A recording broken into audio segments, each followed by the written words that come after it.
Hey, this is Tiger. Welcome to my stream.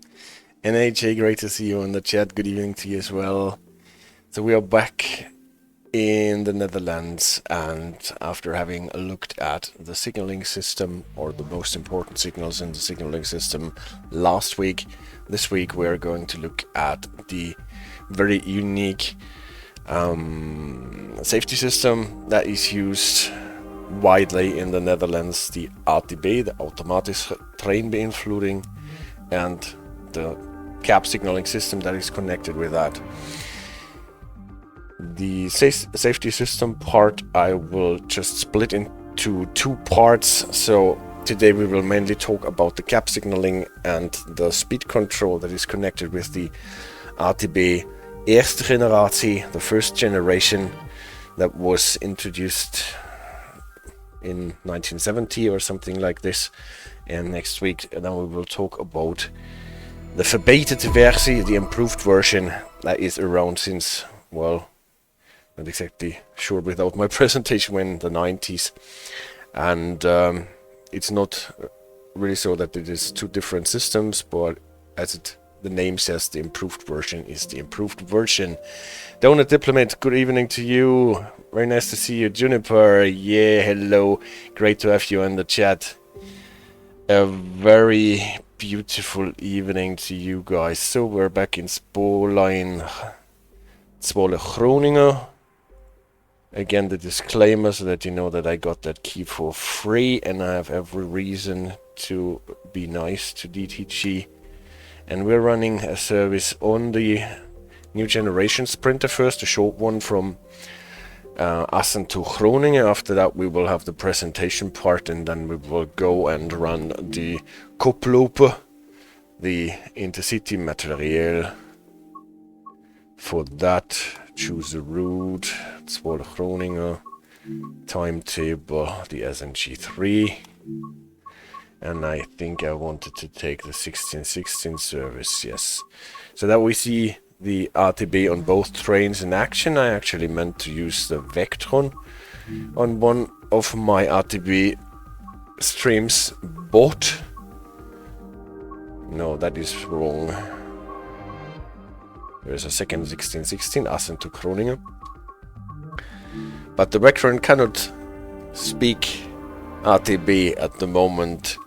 I got this wrong. I thought the Vectron can do it already, but as it seems it is an update that we are all waiting for, so that the Vectron understands ATB. At the moment it doesn't, and we can only run without any safety system at all on the Vectron through the Netherlands, and so I skipped that, and I will do that as soon as this update is here and the Vectron understands the ATB.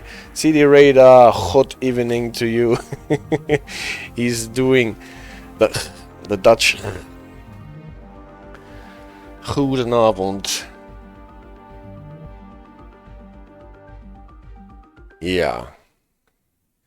Yeah, and the RTB stuff is a bit too much to do it in one stream, so I will split it, and we have one stream about the first generation and second stream about the verbeterde versie and an overview over the different systems and the signaling that comes with RTB. Good thing we have a letter for this CD radar. Yeah, you have all those nice hotchicks in your alphabet. And for the you have a... What would you use for the...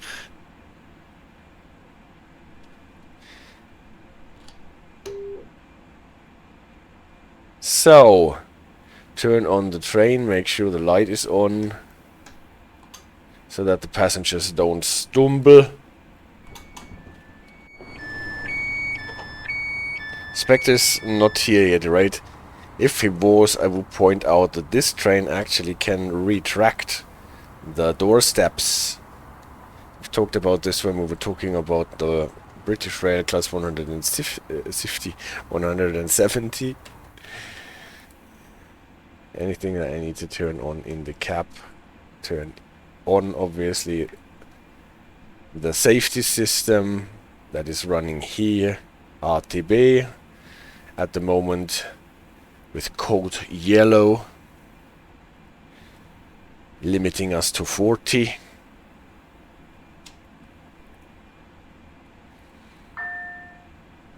Now it switched to 80 because the signal improved even while standing still, and we have not touched any balise. What is the nice thing about pulse code signaling that runs in the track circuits? So even when not moving, we can get a betterment of our signal. See how nicely the door steps retract into the train when closing the doors, or a bit after. What does Donut Diplomat say? Let me just start the train and then we will see and come back to this question.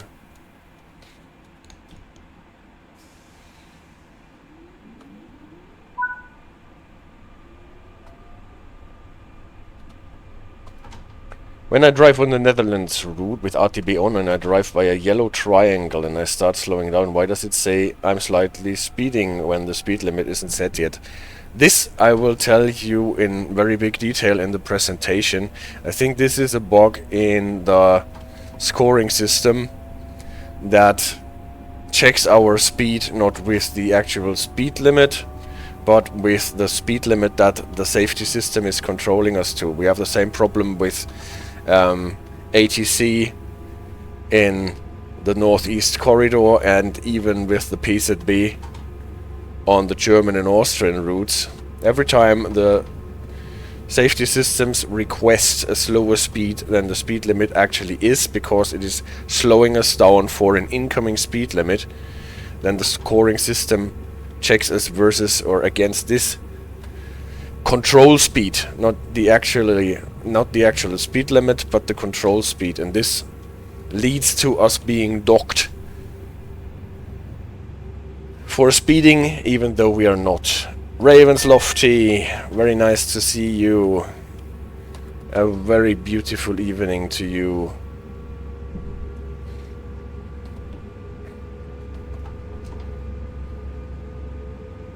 And I hope I will be able soon to talk to someone who can actually do something about problems like this.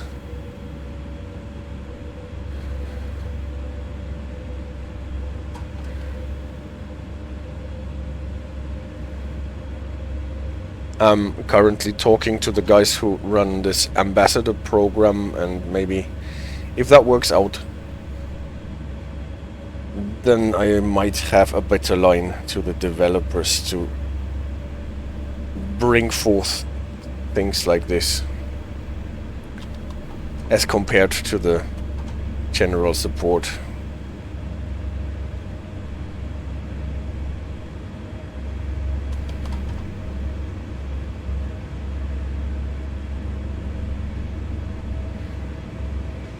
But I have a presentation or a slide in my presentation later that demonstrates this quite impressively, in my opinion, why we get docked for speeding even if we are not.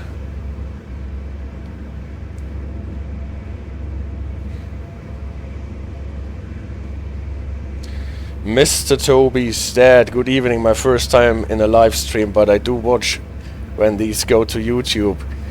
So great to have you in the chat. Good evening to you, and thank you for dropping a line here, and I'm very happy that you're watching the YouTube videos.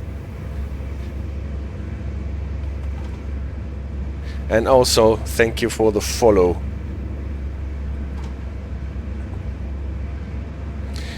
So while we were talking, you all saw how the CAF signaling improved. First from 40 plain yellow to 80 while we were still standing at the station, and the exit signal switched from red to green, and now while leaving the area of Assen, and the line speed improved to 140, and this is why we're getting the green CAF signal now. What is the maximum speed on almost all the tracks in the Netherlands, and this is why this CAF signaling system only gives us a green.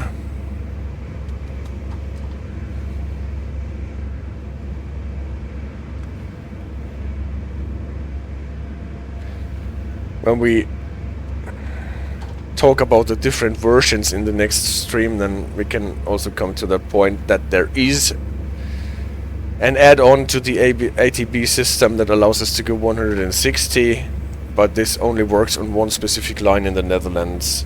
Spectre, hey Ambassador Tiger, not yet, but I'm working on it. And very nice to have you on the stream, Spectre.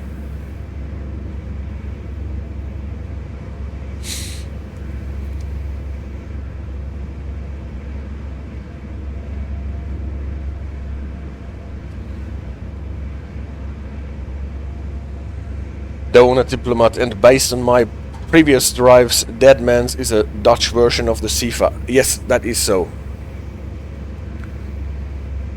The Dodemansknop is the equivalent to the German Sifa or the crew alerter in the United States, and I think a combined version of the DSD and vigilance device on British trains. Ensures that the driver is there and ensures that the driver is active and not unconscious. It's a different system from the ATB, even though on this train at any rate the light that lights up before the Dodeman sounds its sound is captioned ATB for whatever reason. Don't know why that is so.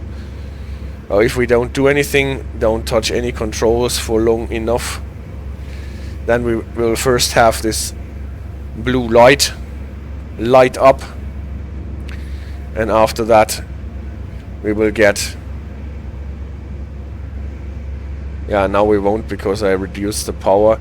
Before we actually get to Haren, the Dodeman's warning is so quiet in the Koploper I almost never hear it.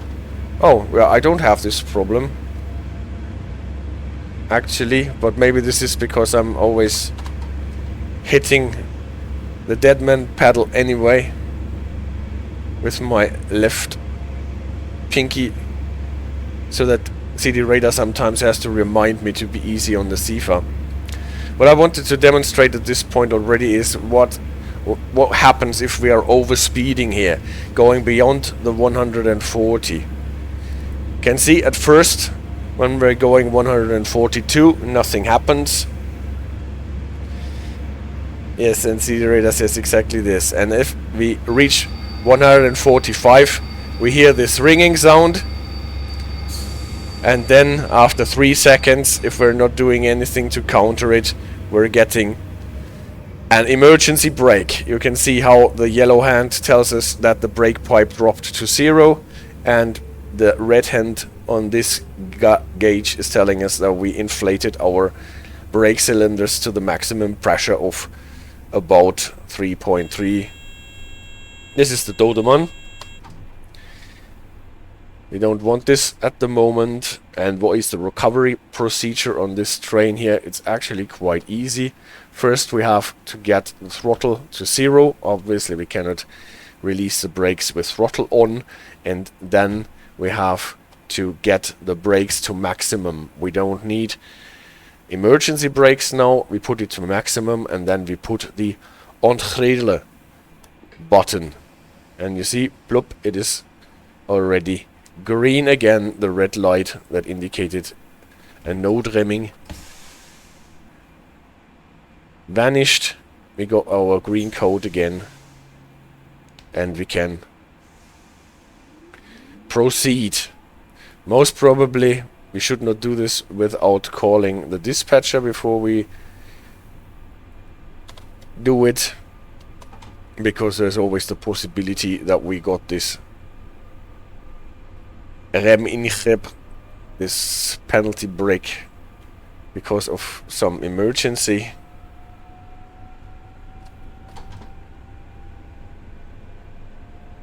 Oh, Ronnie, the TF is here again.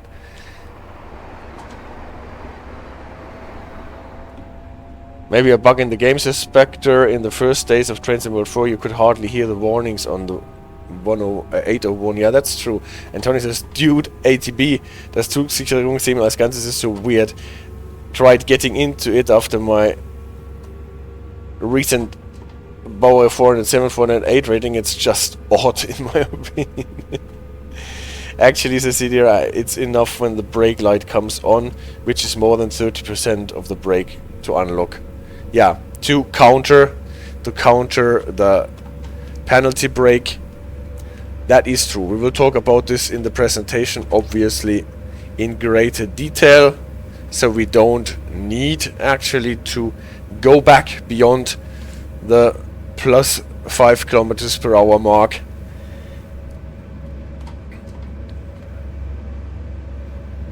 And then we won't get an emergency brake. But typically here in the ceiling speed violation thing is, as soon as you put in the brakes, you are very fast back within the range that is allowed.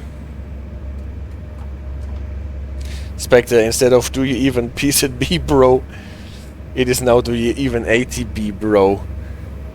Well, I'm not sure, Ronnie, if that is actually so weird. It seems quite straightforward and very convenient to drive by, in my opinion. And yeah, we must never forget that it is a really, really old system.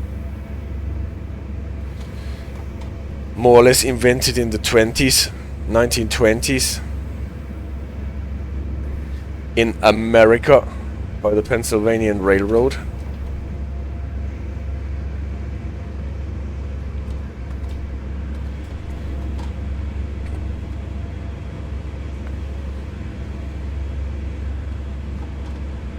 It would be really great to hear something from you, Ronnie, about your experience with the 407, 408 ICE trains.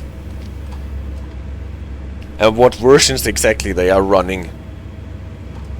They are running some ETCS, STM, SN with ATB, or ATBL.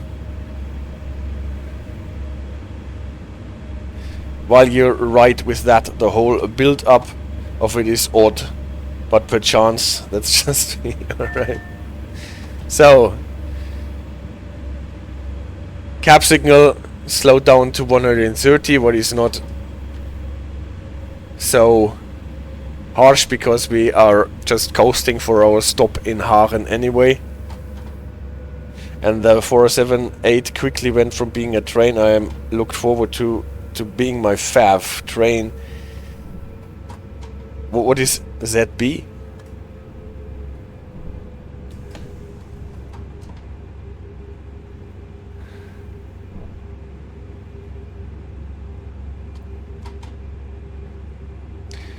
Zusatzbescheinigung. I see. So that is the list of vehicles that you are allowed to drive, as I understand.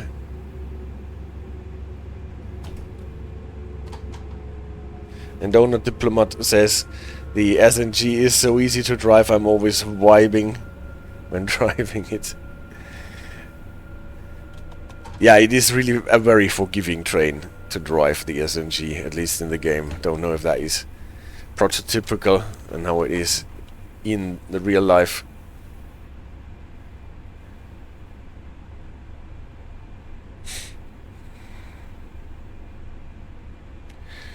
But it accelerates and brakes like a bumper car, so not a lot that can go wrong in driving this train. Only thing is if you're reading the chat too much and not paying attention on what you're doing. Unlike the ICE trains with very aggressive CFA.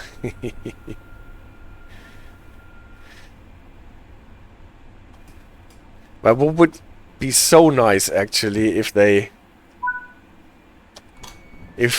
made the ATBL on the ICE 3M functional. And Ronnie says the difference, while there are quite small, since the Velaro, the 407, is currently getting a baseline 3 upgrade, which makes them ETCS compatible in Germany.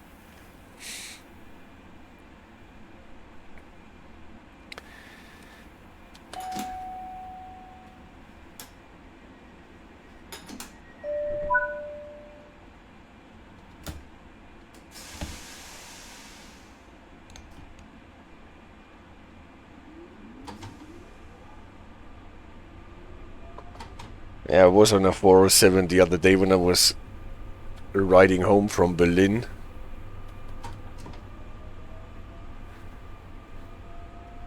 And happened to sit in that compartment directly behind the door to the cab. And I was so tempted to sneak into the cab and have a look on all the controls, but obviously I didn't do that. The Super Sprinter. Yes, there was a Super Sprinter. I'm not entirely sure if it was a Super Sprinter. It was advertised as a Sprinter train. And the connection between Munich and Berlin is so fast with those trains. It is really, really impressive if everything works out and if you don't run into a failed S-Bahn train between Erfurt and, what is it, Halle Saale. Then everything goes well.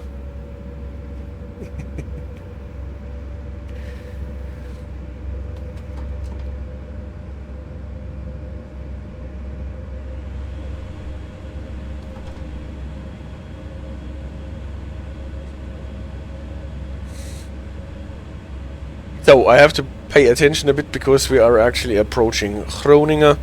We're getting a limit to 80, so we have to put in the brakes at least at 30% so that this icon here lights up. Our remcriterium tells us that at least for the purposes of ATB we are braking enough, and it was enough also for the purposes of slowing down before we hit the 80 board. What is coming in now here, we heard the 3 rings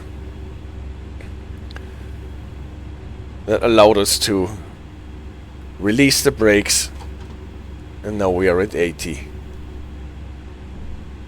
And this was one of those situations where we totally complied with the speed limit, and even though we did that, we got docked for speeding here because the game was comparing our actual speed with the speed that the ATB required.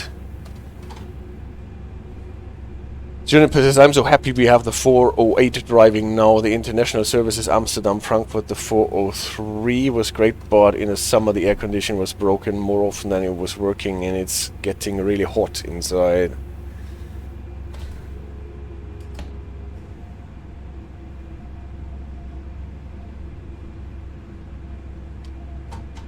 And Ronnie says 406 are getting scraped in a week. Which makes me quite sad. I never really had a problem with them. I always liked the 406s.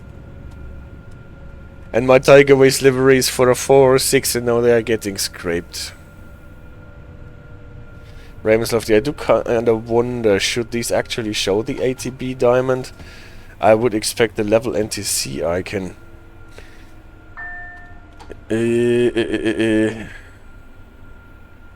For the National Train Control. I can't tell you that. Why it shows us the ATB diamond next to the ATB on the left of the screen, I don't know. The problem is that I don't really get Dutch Fahrdienstvorschriften. Something like the German Richtlinien 483, where you can read up for almost every safety system how they are supposed to work. Something like that for the Dutch system would be great, but they don't put it out in the open. So let me stop the train in the position where it belongs. Go on a Diplomat, and then there's Czechia with the route Prague-München. That takes a little bit less than 6 hours, and the trains are delayed most of the time, at least 40 minutes. And June, oh yeah, I'm sorry, I meant 406.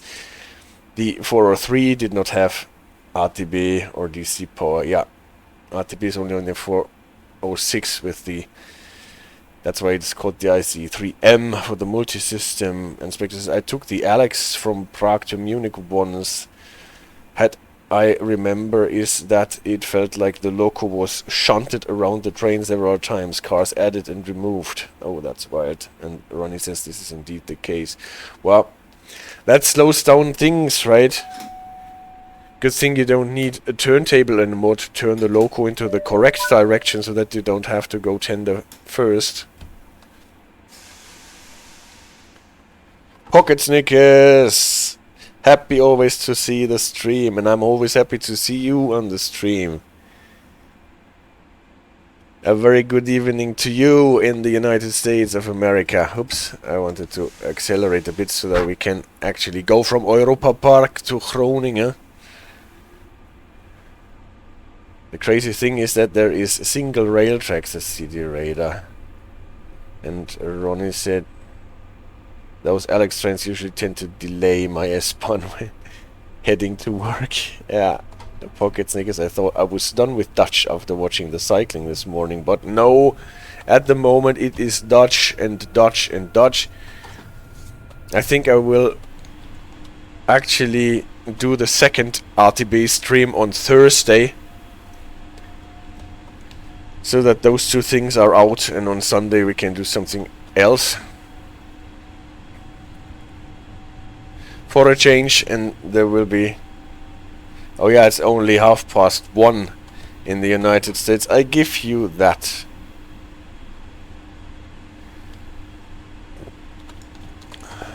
Nevertheless, then I wish you a good afternoon.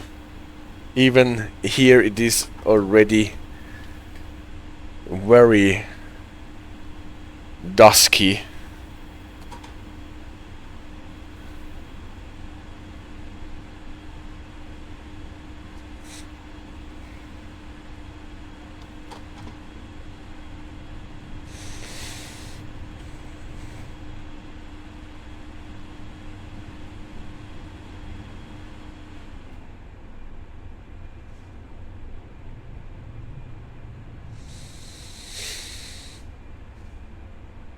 Let me just check something, because I think there was a Richtungsweiser for the opposite direction.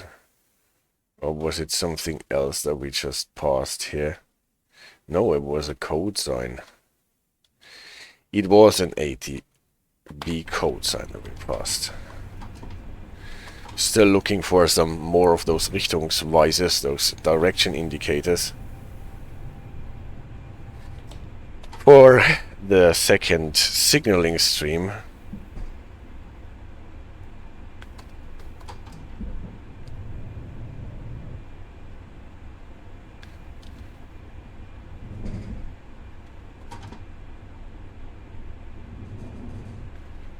And Lofty says it's just dug up a YouTube video and apparently the ATB diamond is correct. Oh, that's nice.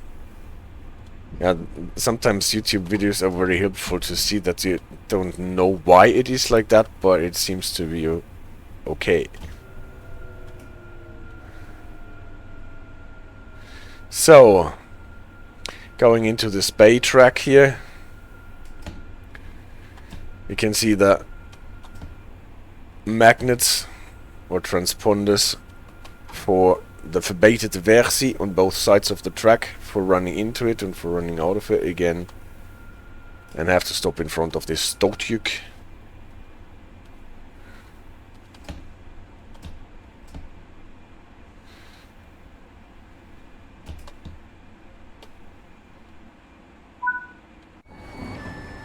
And here we are. First part of the stream done. Just finish the service, wait for the passengers to leave the train. Actually, not many passengers are leaving the train anymore. And then we'll do it. So the stations here in this DLC, they are really, really pretty in my opinion. Groningen Assen is a really beautiful station. Meppel, when you're coming into, I don't know what it is anymore. Well, that's Assen, no? When you're going around the waterway. So here, when we were doing our test for the Notremming, obviously we got docked for speeding, but also when adjusting to the 80 limit here, we got docked for speeding, even though we were still perfectly within the speed limit. Good. I don't go into the main menu because otherwise I will just have to mute the music all the way. I will find my presentation.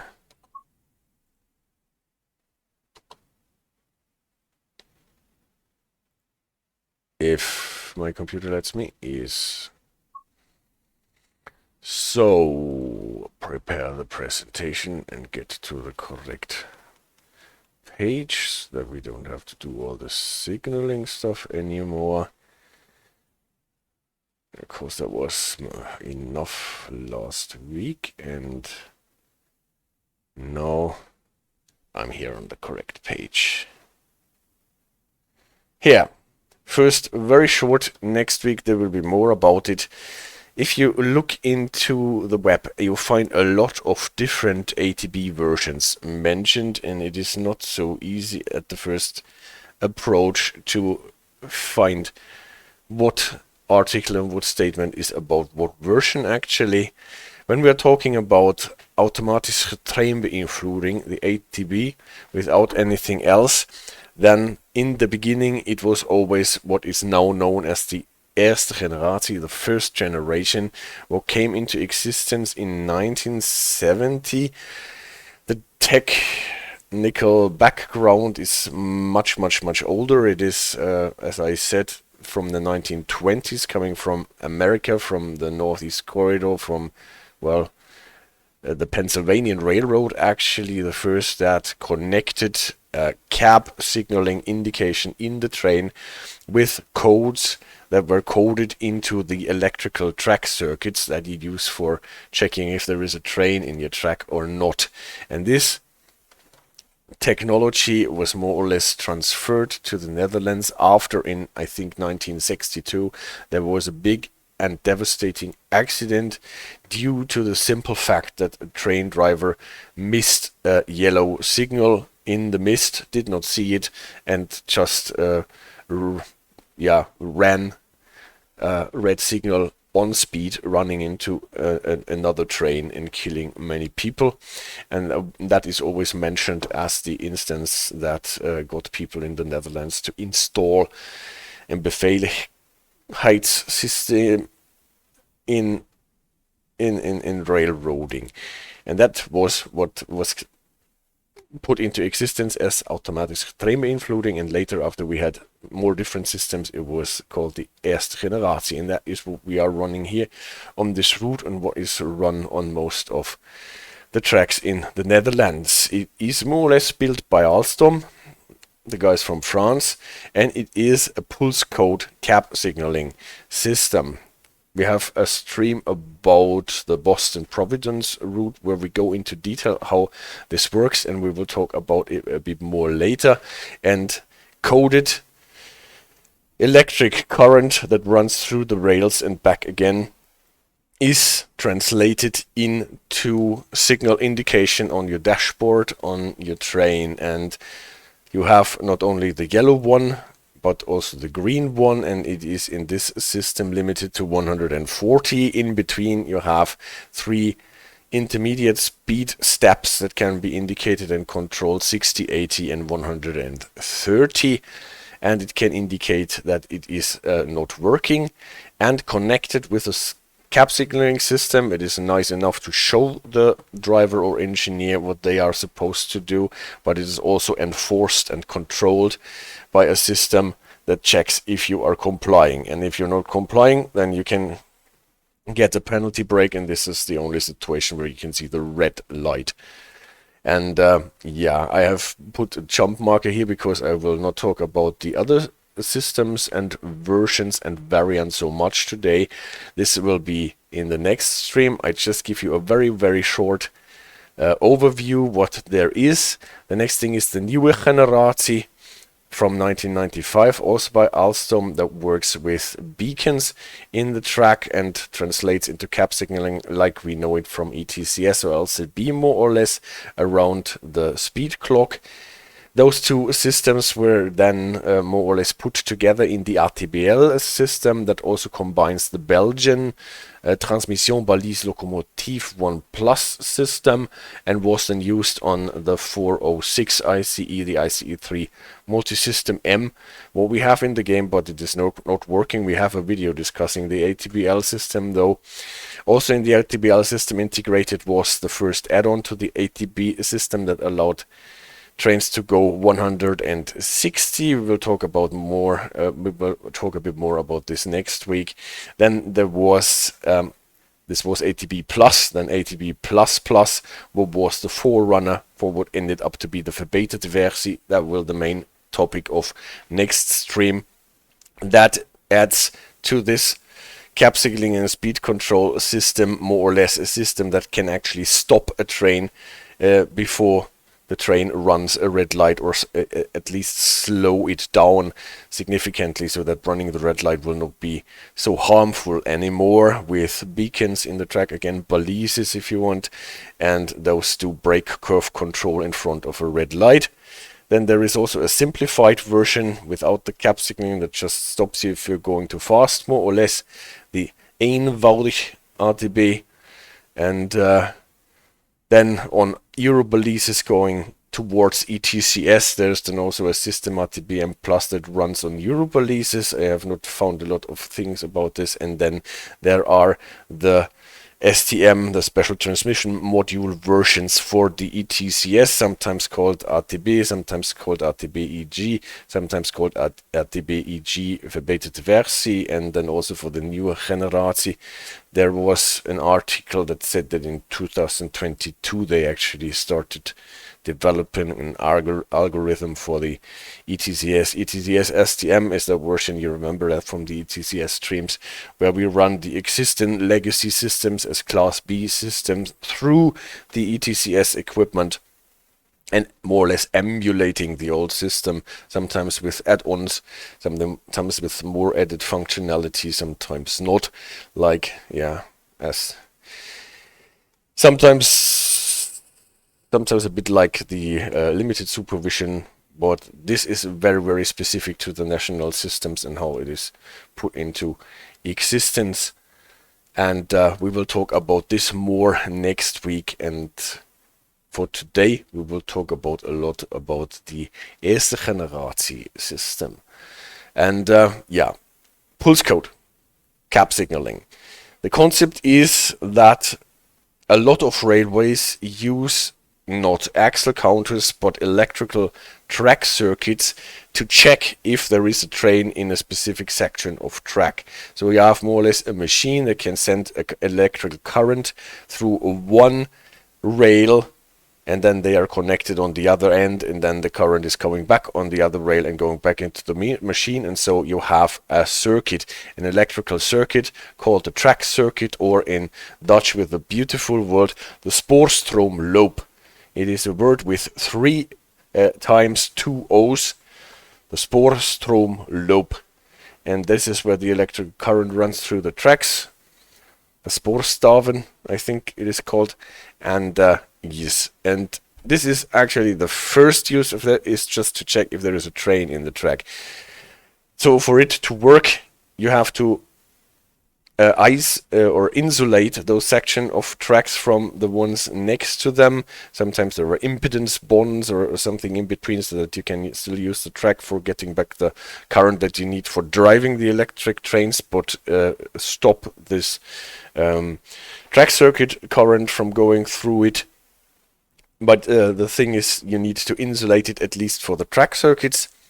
And then if a train is sitting in the track and the metal axle of the train touches the wheels, and typically, unless you are on a Talgo train, both wheels are connected with an axle fixed in a fixed way, so that the train can cut short the track circuit, and then the electric current runs through the axle, shortcuts the track circuit, and then this machine knows, oh, alright, I have a train in my section, so I can tell the dispatcher this section is occupied, and I can tell it to the automatic signaling system or whatever is connected with it. This is one thing. We know that on other routes this is done with axle counters. When entering axles and exiting axles are the same, then we are considering it as free. There we cannot use this, so it can also only run on system or tracks where we have electrical track circuits for that.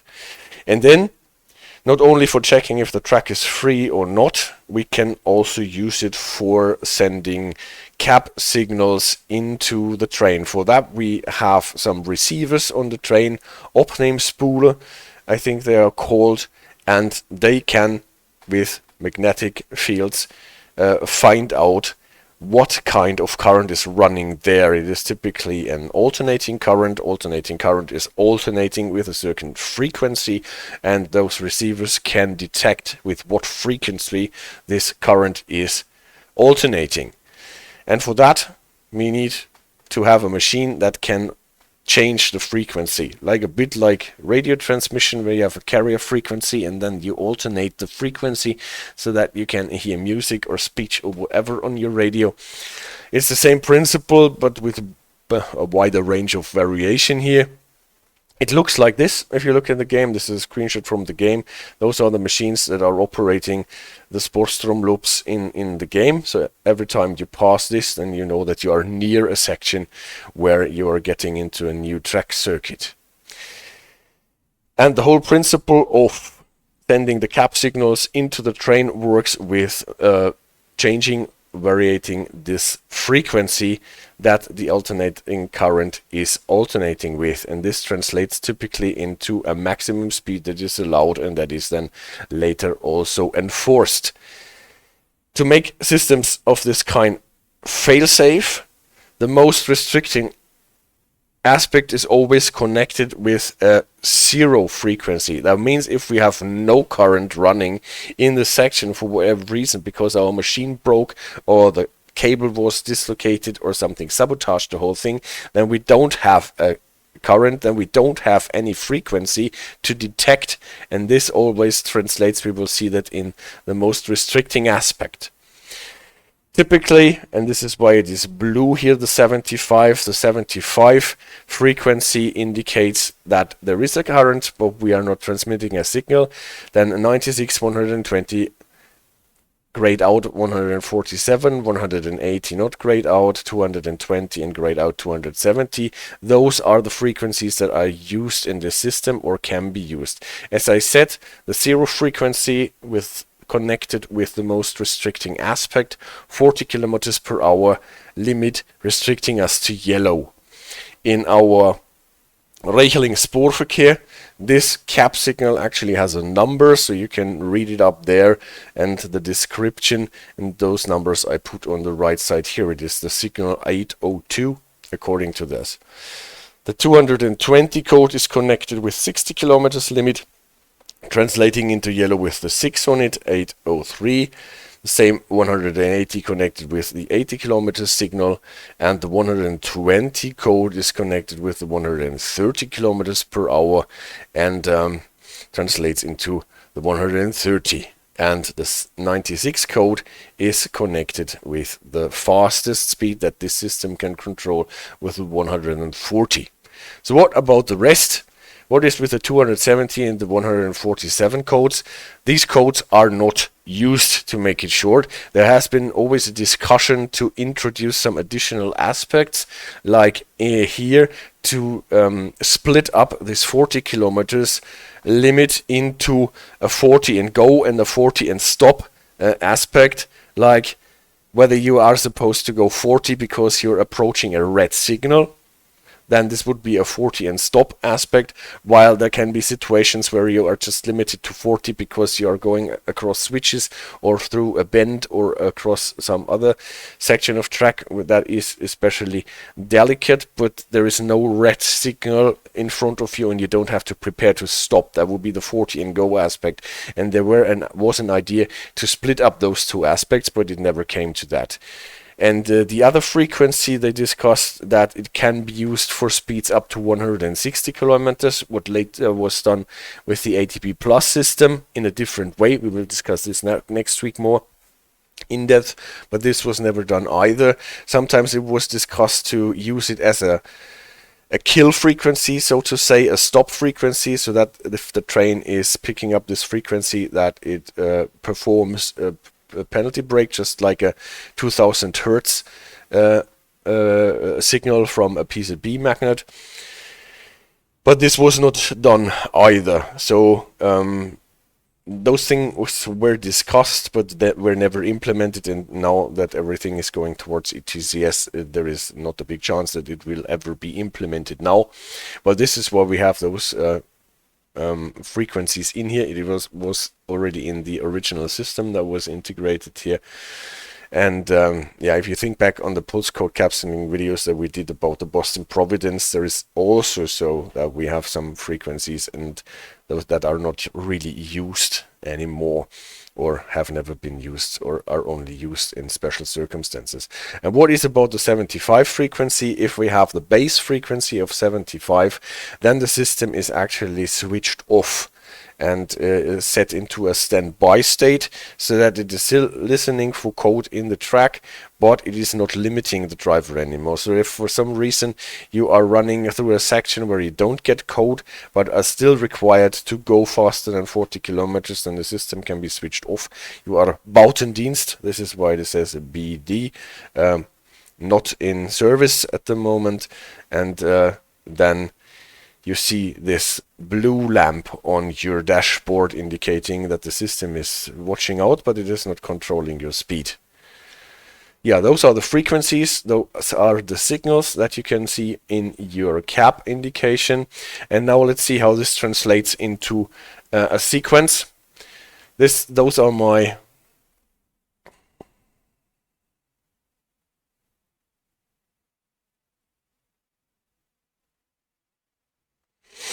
automod. Since when do we have an automod? Held a message for using channel blocked terms. Allow will post it to chat. No, deny. Deny. I don't want users. Obviously I want users, but I don't want to buy them. Okay, back to my presentation. This is my indication for different track circuits with the machines connected to it. So we have a sequence of them, and they are typically all of them connected so that they know what the adjacent track circuit is actually providing for the train.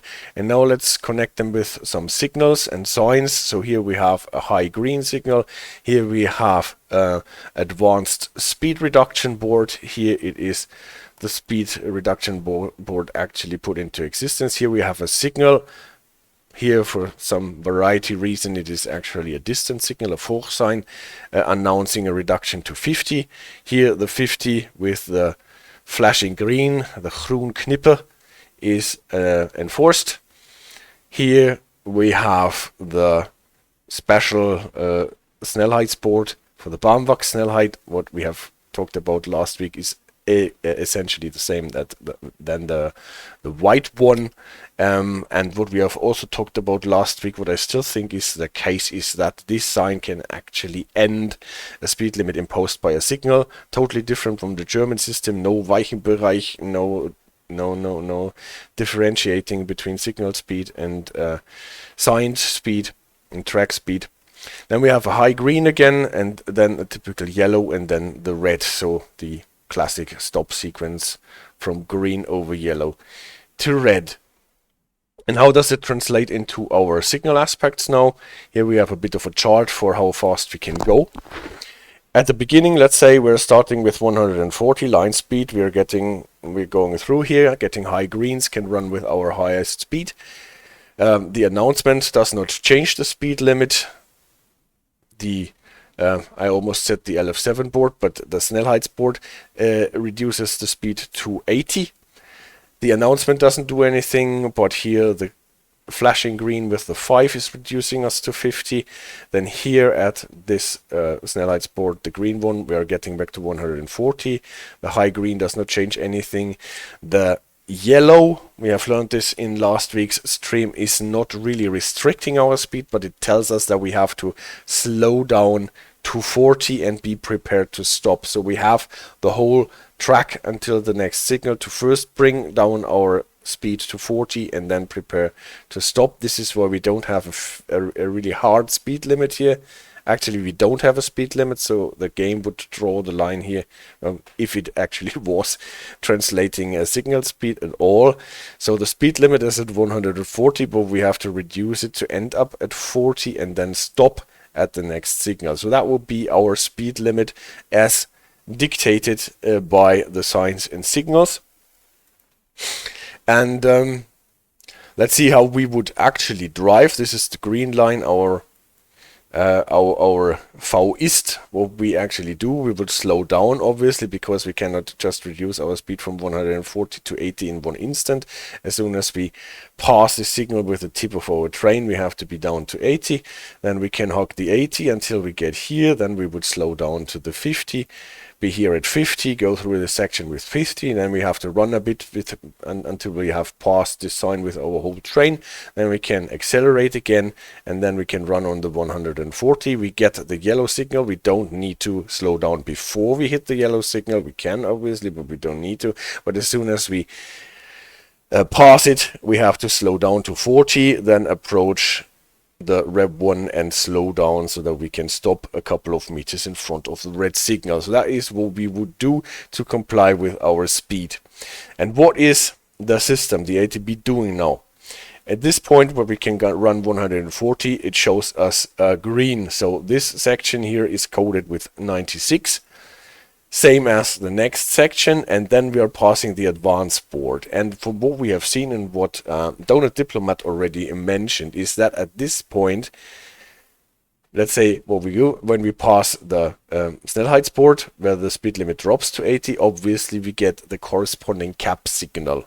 But we also get it already here in this block to slow us down to the speed. And for that, the system gives us the next, or the speed that we have to target for. We have to put on brakes, and as soon as we get on the remcriterium, then we won't get the penalty brake. But to slow us down, we get the target signal aspect one block before we actually hit the reduction in the speed limit. And the same works with the signals here. So we don't have a 50 aspect in our CAF signaling system. So the best that we can do is to take the next higher one. It is not as safe as controlling us to the 50, but if we control it to the 40, then we can actually not use the speed that is given there properly. So it will control it to the next higher. It is even better a control than no control at all. So if we have a 50 limit, we would get the next better aspect. You can see it in the game. There are sometimes limits to 120 or 110 that always translate into the 130 speed. And we get it as soon as we pass the signal that is announcing the speed limit. After passing this, we will get the green one again, and so here. And before we go to the red, on approaching the red, we will get this 40. But because this is not a speed limit that we have to be under when passing the signal, in this block we will still be on green. Not before passing the yellow signal, we have to slow down to 40. This is why here we don't get the slower speed in advance. Unlike the situations over here, where the speed is announced in a way that we have to be below the target speed when the tip of our train is passing the sign or the signal, respectively. So, and what does the system do now? It controls the speed. Oh yeah, and then another thing before we get to this. What would we get on our signal system when we actually pass the Rev 1? If it is only ATB First Generation, we will see this, and this was the reason why the verbeterde versie was introduced in the end, is if we pass the red signal anyway, with no faster than 45, we will just go on, and we will still have a yellow CAF signal. Why? Because we don't have any code that tells us we have to stop. We can't move. We don't have a 2000 Hertz equivalent code in the CAF signaling. So we would just go on yellow, passing the red signal, causing mayhem, getting us tea and biscuits and all the stuff. But this is what the system would do in the first generation setup. So what does it control us to now? I've already mentioned this, and we will see it on the next slide in more detail. It controls us not to the speed limit. And Ronnie says, oh yeah, PZB Befehl 40. 24-7, alright. That's what you call it. Yeah, we will have this in the verbetete versie, that the train actually gets stopped in the red before the red light, but the Eerste Generatie does not have anything that stops the train and prevents actually as bad. So it controls us to 5 kilometers above the speed limit that we are allowed to go. So if you are allowed to go 140, then it will control us to 145. We have seen that already when we did our emergency brake demonstration. Red is not a wall, right here. It is not here. And yeah, those 5 kilometers as a margin of error or whatever, we also know that from PZB control. You know that if we have to slow down to 85 according to the system, then we have to slow down to 80 in PZB O mode, for example. We always have to unterfahren. Yeah, we always need to be slower than the actual limit that is controlled by the system by 5 kilometers per hour. And so PZBO does not control trains to 160 but to 165. And same here, if we can go 140, we cannot go faster than 140, we are not allowed to, but the system gives us those 5 kilometers per hour leeway, and only acts if we are going beyond this 145 mark. And now that comes the part that Donut Diplomat mentioned and why we are getting docked for not speeding actually here. As soon as we're getting this aspect here, the 180 code connected with the 80 limit, the control speed drops always a bit behind the sign to a control of 80, while we are still slowing down to the 80. And the same happens here, where it controls us to 60, even though we can still prepare and slow down to the 50 at this point. And Spectre says every stop you can walk away from is a good stop. Yep, I agree. At least it is better than a stop that you and everyone else cannot walk away from. Yeah. System controls us to the 60 here, then it obviously goes back to the 140, and at this point when passing the yellow signal, it drops and controls us to 40. And then, this is why the line here goes on and on and on to infinity. It will never control us to a slower speed than 40, even if we don't stop at the red light, even if we have to slow down anymore. This is the most restricting control that the ATB system in the first generation can do. Ronnie says at least no hard landing reports. No. And they rarely topple over when stopping at the station. Yeah.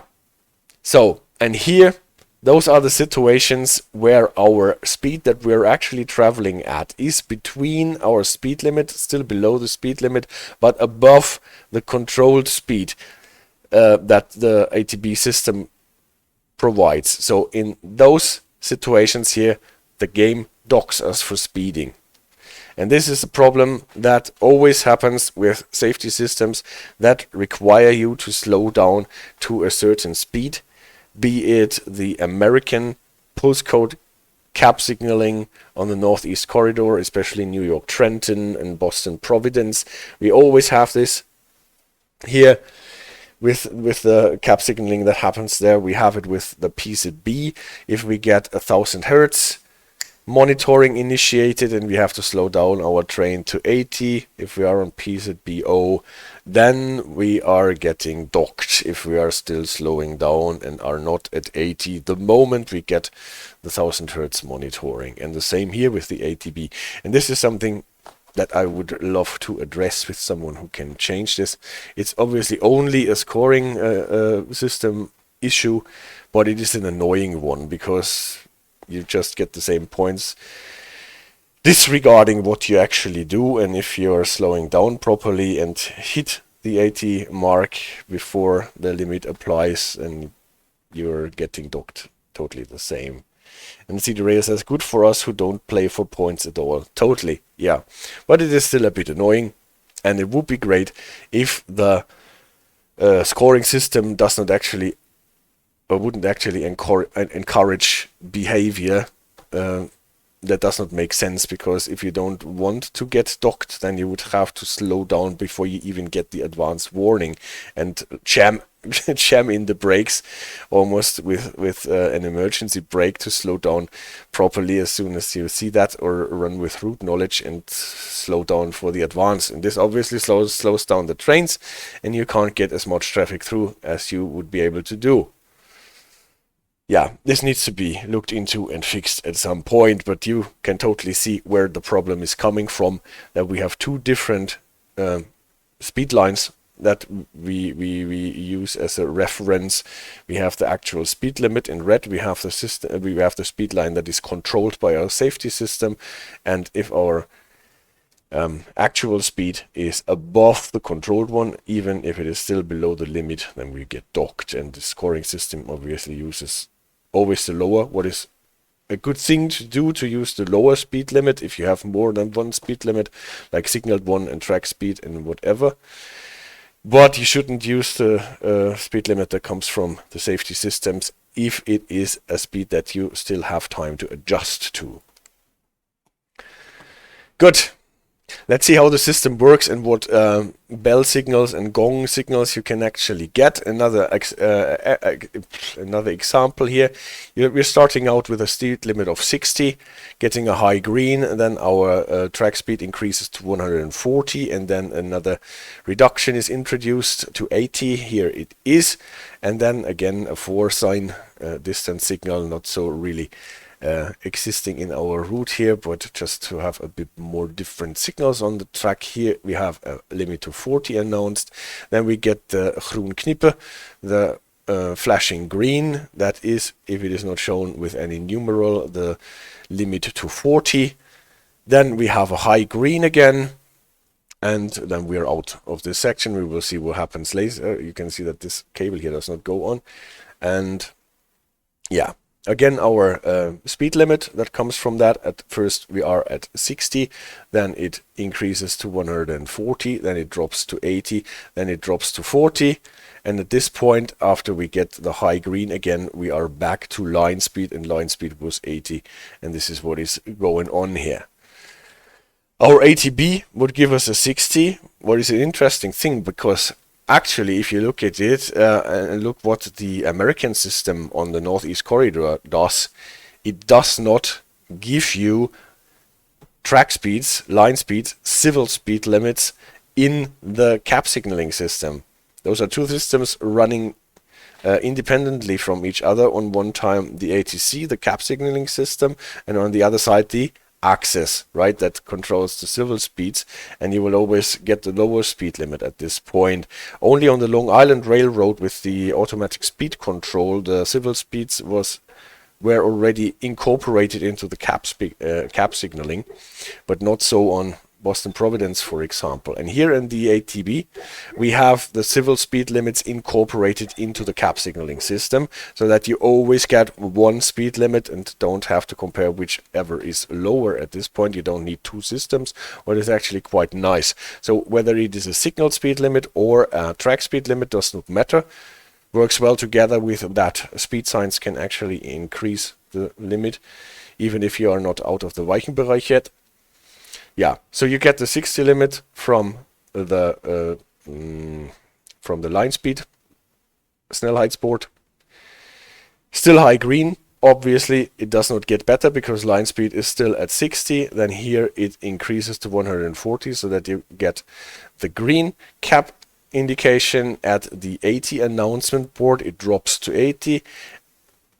Obviously, after the line speed drops to 80, it is still 80. Here, the announcement of 40 drops to the yellow aspect.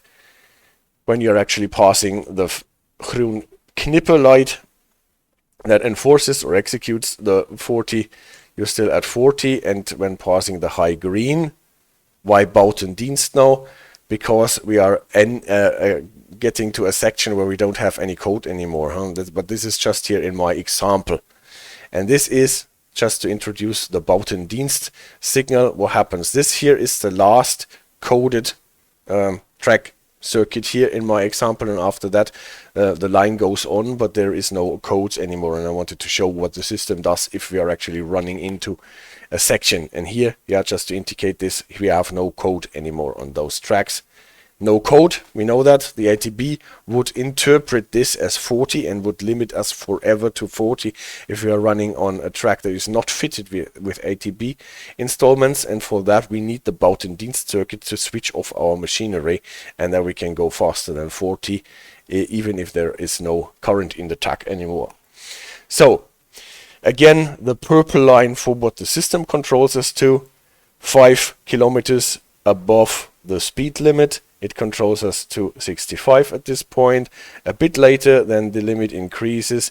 We also get the corresponding CAF signal, and then we are controlled to 145 until the CAF signal gets more restriction to 80, and we are at 85 at this point. And in next step, it gets more restricting to 40 control, and then with Buiten Dienst, as soon as we get the 75 pulse code, the system switches off, and you can see it does not control us anymore. We are now free to go. We are now, as ETCS would put it, staff responsible, but we can go faster than anything, and we can just we have to trust the driver to run correctly. We don't have any safety system working more at this point. So let's look at our green line, what we actually run for. We would stay below the 60 at this point, then we are getting our green. And at this point, as every time that the CAF signal indication changes, we're getting een gongslag, a single gong, bong, and then we know, the CAF signal changed. In an old document of 1987 about the ATB, I read this is because changing CAF signals without an acoustic warning are easily missed, what is true. So if you get that gong, you know that your CAF signal indication changed, and this works with it is increasing as well as it is decreasing. But when it is decreasing, you typically, we will see that get also the announcement that you have to yank in the brakes. Also, those acoustic signals have numbers according to the Regelingsspoorverkeer. This is the number 807, een gongslag, and you don't need to acknowledge it. There are systems where you have to acknowledge a change in CAF signaling by pressing a button typically. You don't need to do this in ATB. It is just to inform you that the signaling changed. So we can accelerate as soon as we are past this sign with our whole train, and you can see what happens here. We actually accelerate too much. We fail to bring down the speed below the 140, but just accelerate below the 140 line because we are reading the chat or doing whatever. And as soon as we pass at this point the 145 kilometers line, the system reacts with continu belsignal, with constant ringing. This is this ring, what sounds like an old telephone ringing, and this is reminding you to brake. It is coded with, or in the Regelingsspoorverkeer, it has the number 809, and this tells you you have to brake and bring down your speed. And if you manage to bring down the speed below the 145 kilometers line within 3 seconds, all is well, and as soon as you drop below the 145 line with your braking effort, then you get also a reward from the system. It gives you 3 short rings, korte belsignalen, so short bell signals, bring, bring, bring, and then you know you are good again. The system won't apply any penalty brake anymore. It is the code number 811, and then you can release your brakes. And typically when releasing the brakes at this point, when you hear those 3 rings, then the remaining brake effort is enough to bring you below the 140, and then you can go on at this point. And now you run into the section, and if you don't brake before you get to the signal, in this old document of 87 it is said that actually drivers should slow down when they see the sign, when they're approaching it, so that they don't get this constant ringing at all if they apply the brakes. And then the change of the cap signal is just like the mustard the maaltijd. This is what they say in this document, like it's the dessert after the meal.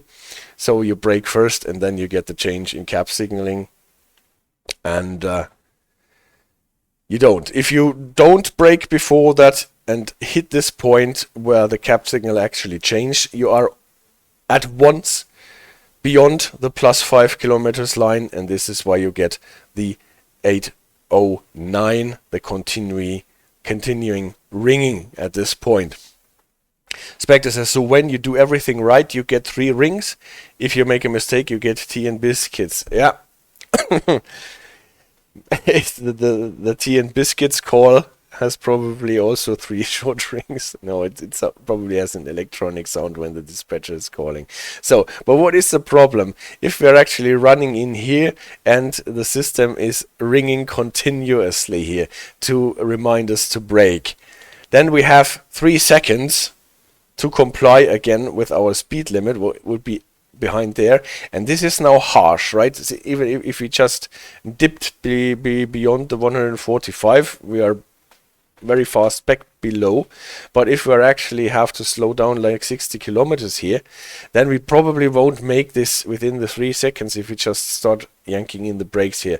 This is why, as CD Radar very correctly said even before, we don't have to bring the speed back below the 100, the +5 kilometers line here, the 85 line, and but it is enough to apply enough brakes. We know that from the American system, brake assurance, suppression setting for your brake handle.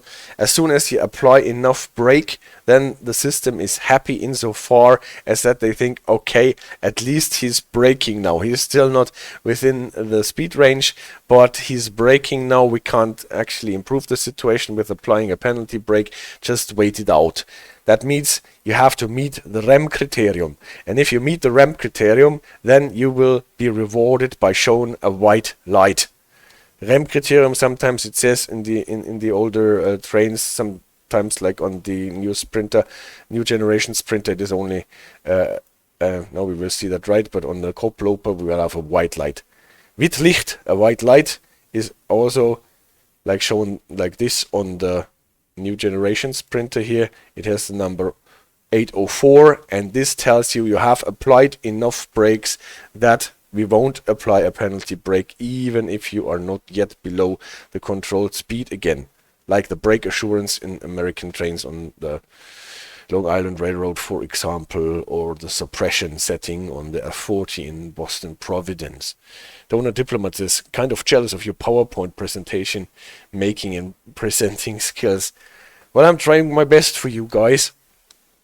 Yes, so this is where we are at this point. If we manage to get in enough brakes, like here 30%, or on the Koploper notch 3 on the train within the 3 seconds, which should be possible, we're not getting a penalty brake at this point. And as CD Radar said, even here in this situation, we probably went through a phase where for a very short time we got the white light, and so actually getting back to speed within 3 seconds was not necessary, but getting on the brakes within 3 seconds was what prevented the penalty brake at this point.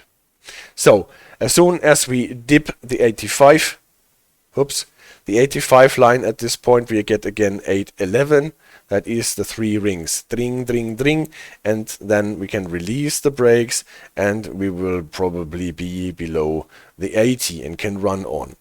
Yeah, but what happens here? You can see it in our actual speed line. Here we just miss, for whatever reason, the reduction to 40. And if we don't get the brakes on with the 3 within the 3 seconds. So we got the ringing here, obviously, as soon as we had the switch in cap signals. And if we don't get the brakes on within the 3 seconds for whatever reason, because we are sleeping, because we are doing something else, because we are not finding our brake lever or whatever, or because we have our hands full, because we are just at the moment typing a message on our phone, then we get our penalty brake. 3 seconds, no brakes on, no brake assurance, no remcriterium. Then we get the penalty brake. Remcriterium, by the way, does not necessarily be connected with a certain setting of your brake lever. Some systems connect to the brake pipe pressure, some connect to the pressure in the brake cylinders, but in the game we have the 30% criterium on the new generation Sprinter and the notch 3 on the Intercity. What it will be on the Vectron we will see as soon as we get it. So, penalty brake. And the penalty brake is a non-forgiving penalty brake. It is a no tramming. It will drain our brake pipe to 0 and apply the brakes full, and we cannot release it. We have to wait for the train to come to a standstill. We will get a red light, sometimes captioned Snellrem for Schnellbremsung, fast brake application. And this is where we see the Rot Licht, the red light. This is not a signal in a way that we have to adjust to it. This is just an indication that we are getting a penalty brake. On the new generation Sprinter, from what we have seen, we also get this brake application icon from the ETCS next to it, but also the red light here. It is the number 806. And that will bring our train to a standstill. And after it got to a standstill, we can probably, after calling the dispatcher, bring our throttle to idle to 0, bring our brakes to full, not to emergency, only to full, so that is typically 3.5 bars in the brake pipe, and then we can push the Entrendele button. What is, we will see that in a second on the new generation Sprinter, a section on the touch screen where we can touch, and on the Koploper it is actually a button that we can press. And then we can accelerate freely and go back to our 40 here. We have to hug the 40 line, and then here, after passing the green light, we can accelerate back to line speed 80. But because here the ATB section ends, we're getting the 75 pulses per minute code, and that means that the system is switching off and we're getting the green light here. And this is indicated to us by the system with typically 5 gongs. It is not the ring, it is a gong, like the gong for switching the indication. It is gong, gong, gong, gong, gong. It is just called meer gongslang, so more gongs. In the Regelingsspoorverkeer, it is 808, and it is, from what I've seen, not simulated and implemented in the game. I've tried a lot of things to actually switch off the ATB in a way that it gives me 5 gongs, but I have not succeeded so far. And CD Radar says the advantage of Koploper's separate brake and power controls is that you can put the brakes on 3 but still have full throttle and the trail still accelerates, but the ATB is happy. Obviously don't do it unless you want to cook the brakes. Yeah, that is always stuff that you can do if you are keen on tea and biscuits, I guess. On your dashboard you will see the blue lamp, typically with the BD for Buiten Dienst, out of service. Blaulicht 805 is the indication, and then we can accelerate beyond the 40. Again, why do we need to switch off the system if we run into a track section that does not have ATB trackside installations? Because no trackside installations mean no code, obviously, and no code would translate to 40, so we couldn't go faster than 40 at this point. This is where we have to switch it off before we get into a section where no code actually has to translate into higher speeds than 40. Okay, these are the different signals that our ATB can give us, gongs and bells. And now something specific. And Ronnie says, man, I still wish stuff in this sim was as detailed as either your PowerPoints or flight sims. We're working on it, Ronnie. We're working on it. I will really do my best if I have the developers' ears to get more and more of this stuff in and more working. Something of the more obscure things that can happen, code and Buiten Dienst, I call this. I just connect to what we have said. We are running into a section of track where we get the 75 signal to switch off the ATB to standby, run through a section of track that has no code on our own, and then all of a sudden we run into a section that provides a code again. And what happens then? On older systems, you had to switch on the ATB thing on your train again if you did not want to get a penalty break, because if the system thinks, yeah, I'm switched off because there is no code in the track, and all of a sudden you get a code, whatever code it is, even if it's a green code or a 6 or 8 or whatever, the system thinks, huh? I thought there was no code, and then it applies a penalty break. That was on the older systems. The newer systems just switch on again. They are on standby, switch on again, and then they display the aspect that you get. If it is a green one, all is well. If it is a 40 and you're running 60, then your system will start ringing. CD Ray says, nah, but we'll get more broken DLC. That won't be better, but will be more expensive. And Ronnie says, waiting on another ICE with default for display. And CD Ray says, me waiting for ICE 4. Yes, guys.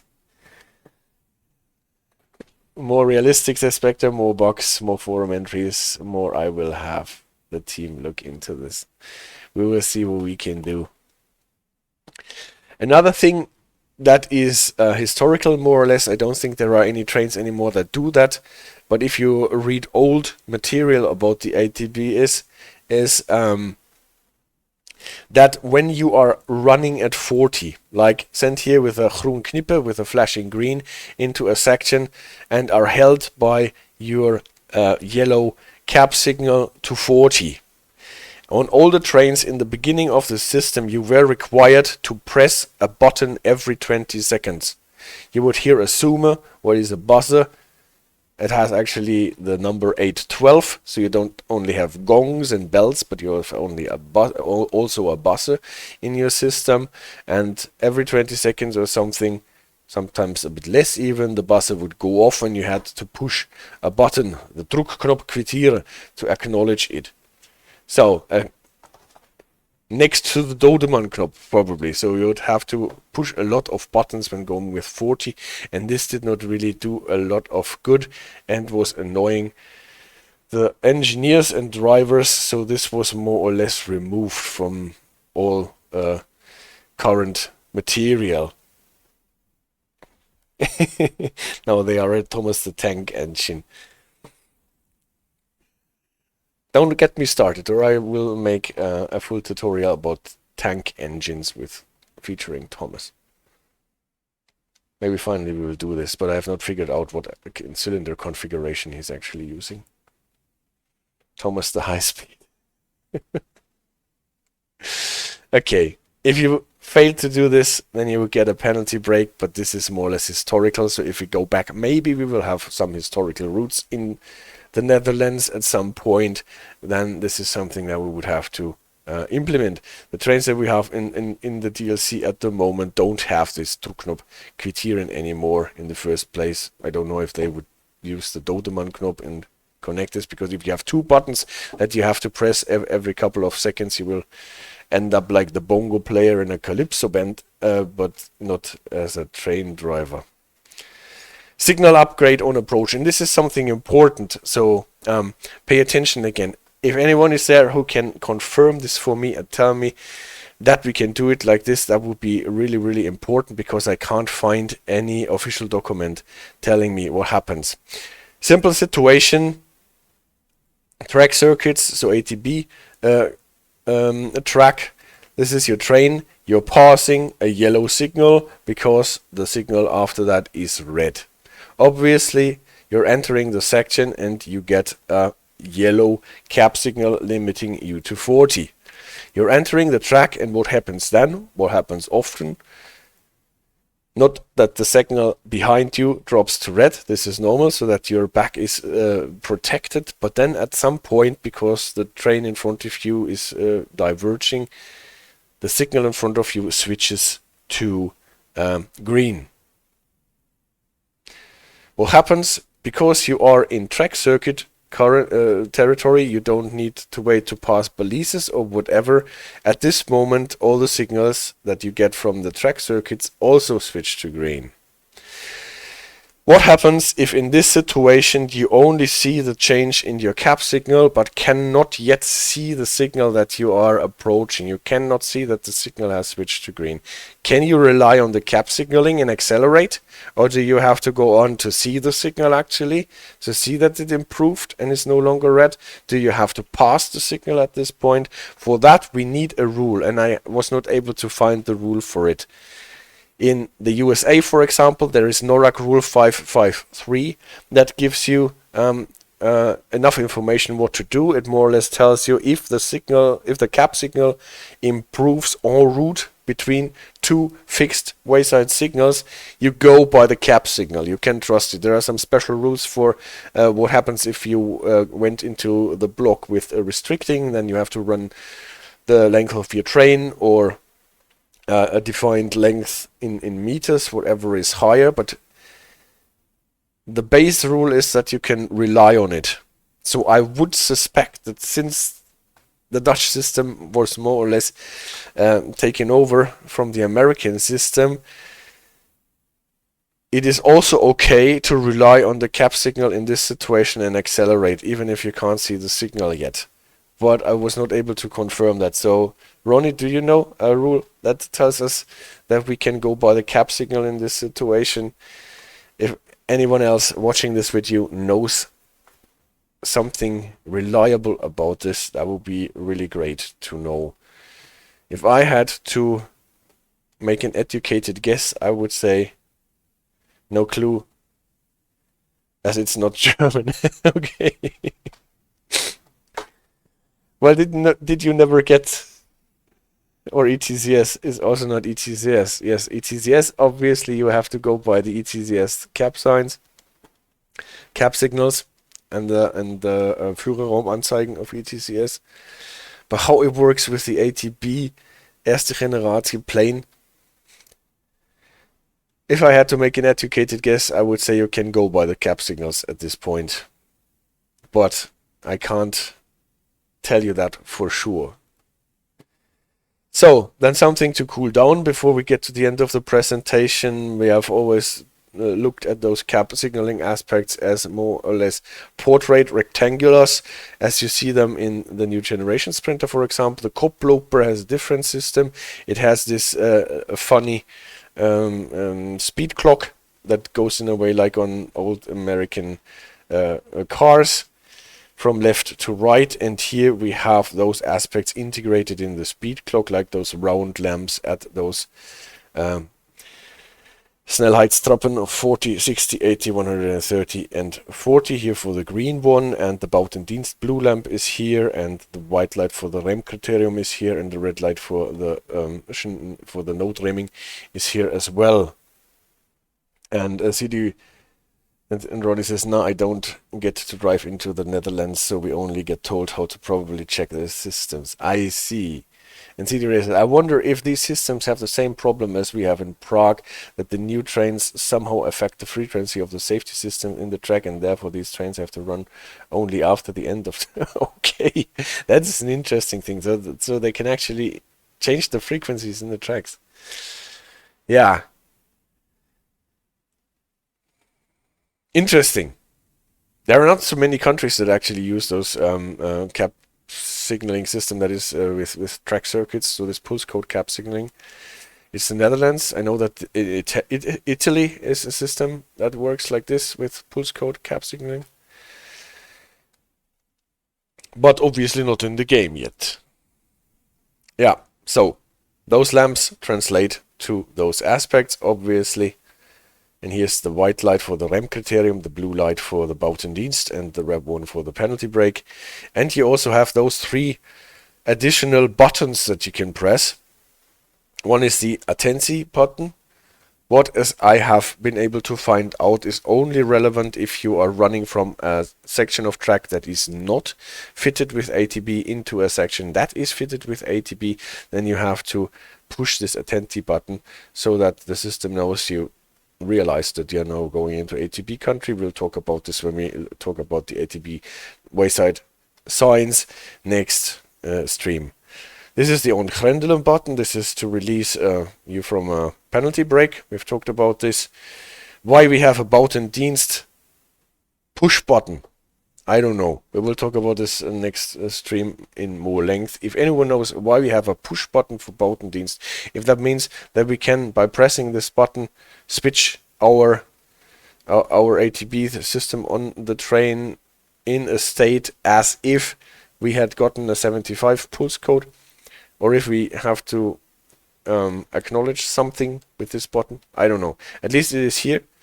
And on the new generation Sprinter, we don't have buttons. We have those touch elements on our touch screen. But you can see it's the same 3 thingies. Yellow for Attentie, red for Ontgrendelen, and blue for Buiten Dienst. And I think this is the end of today's presentation. Let's see. Yeah, the next one is Verbeterde Versie, and we will have a separate stream for that. Probably on Thursday already. So that I can speed up going through the Dutch stuff a bit. And have the ATB closer together. And now I can actually go to main menu again. Yeah. It's actually funny how much you can say about ATB. Such a simple system, and still I can talk like... How long did I talk about it? An hour or something. And we still have to talk about the Verbeterde Versie and the other versions that still need to be implemented in the game.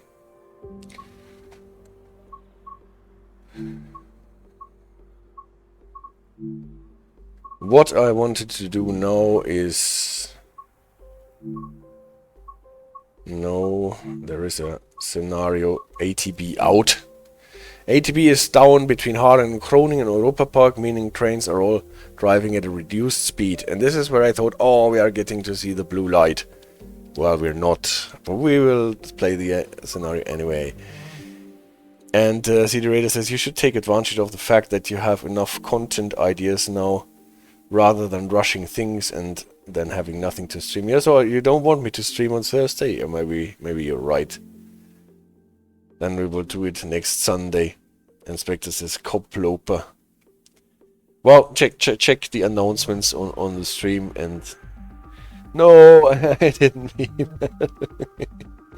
Well, the thing is, if we actually get somewhere with the ambassador thing, then I will have access to a lot of DLCs, and maybe I can find something and more ideas again. At least I can't deny that it gave me a new jolt of motivation.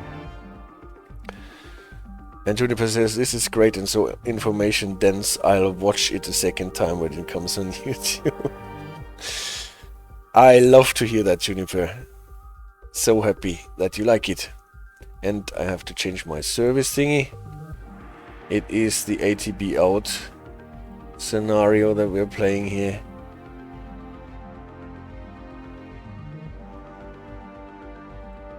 Diplomat, should I be ashamed if I spend more time in Allegra 812 Cup than talking to a girl? Well, depends on the girl, I should say.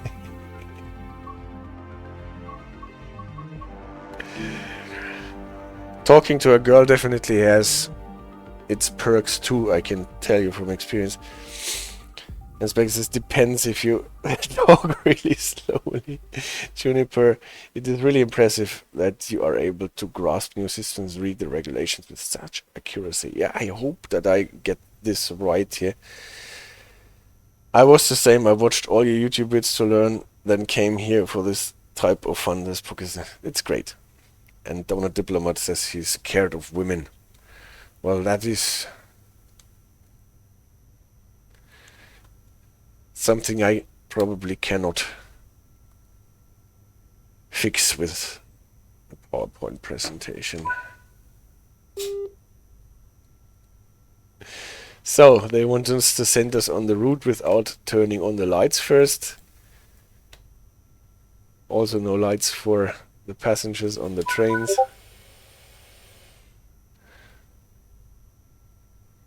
And obviously we have to turn on the safety system first. And this is the first train where actually the switches for the safety systems are so far away that we cannot turn it on from our driver's seat. We actually have to walk back and switch on the ATB and the Dodeman. You heard the Gong slag system switched on, and we are already at 140. You can release the brakes and accelerate. Koploper is the Boeing 747 on the tracks.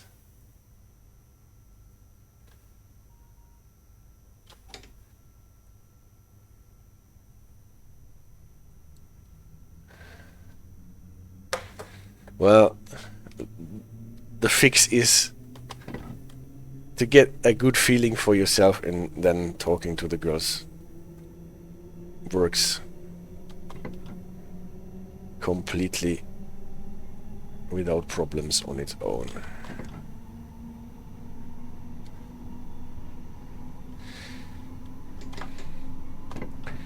Yellow light. I have to slow down to 40. You see, it takes a bit until we get slowed down. And then, obviously, the signal improved. Switch to 140, and this is the situation that we just talked about. Can I rely on my CAF signal indication here? Probably I can. How long is my train? It is just one set.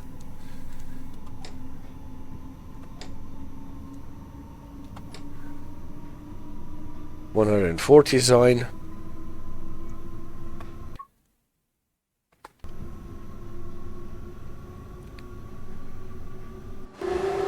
This is why he says it is the 747, because we are actually sitting on top of everything, what is really cool.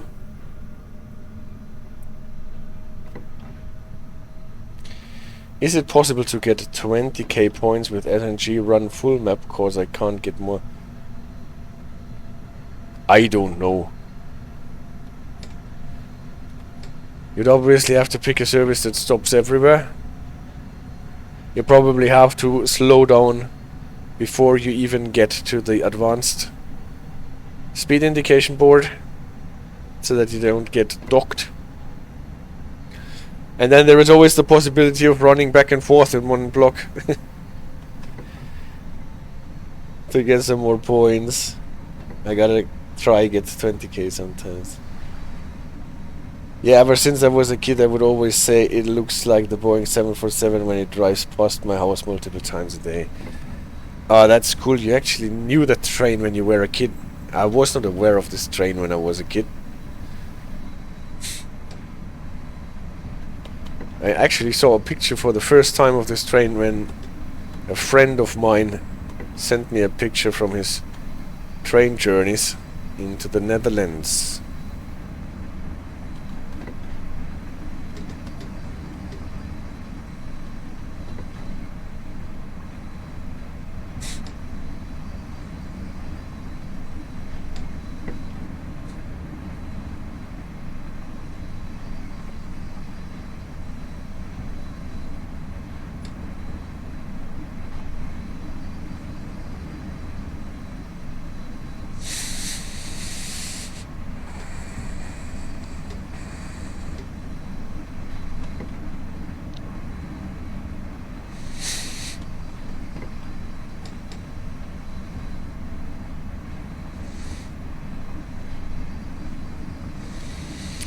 It has those interesting notches for the throttle, right? We're starting with R, then S, SZ1, SZ2, SZ3, P, PZ1, PZ2, PZ3, PZ4, PZ5. And I have not really looked into it yet, but this must be a bit like the technology used on the oldish Polish locomotives, where you had to go with your wheel through resistance positions until you ended up in a fully parallel setup, and then through more resistance positions for no, did I say a fully parallel? Obviously first a fully serial, then a serial parallel, and then a fully parallel, depending on what locomotive you are. So obviously you have a resistance setting here at the beginning, what cannot be energy effective, then S probably for serial on our traction engines, shunt positions set 1, 2, 3, and then parallel and shunt positions 1 to 5 and parallel. Have to look into it. Spectre says that other bi-level IC train looks amazing. Don't know the type designation, but the very popular one in the Netherlands, and DTG should make it.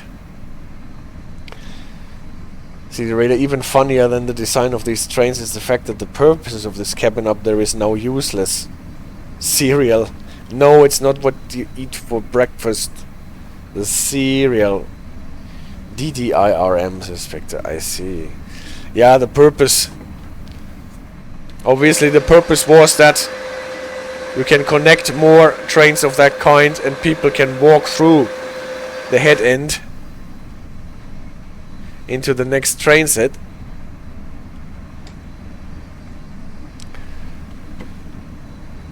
But this was, according to the official version, abolished because it was not used a lot.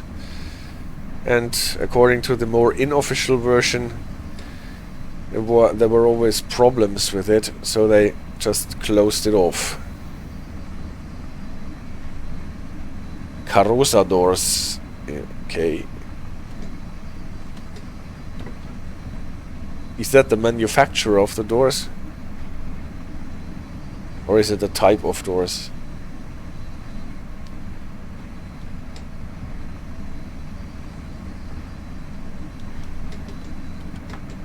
Approaching a yellow with 13.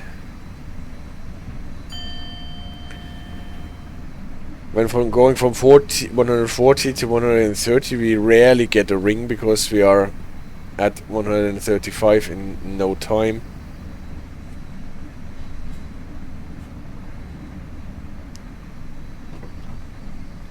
So what is Carosa doors then? Enlighten me.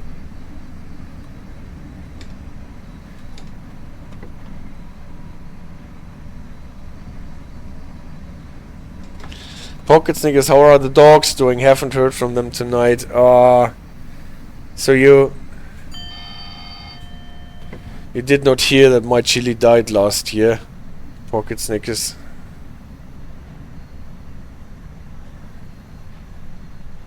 Kara is well, on the other hand. She's sleeping.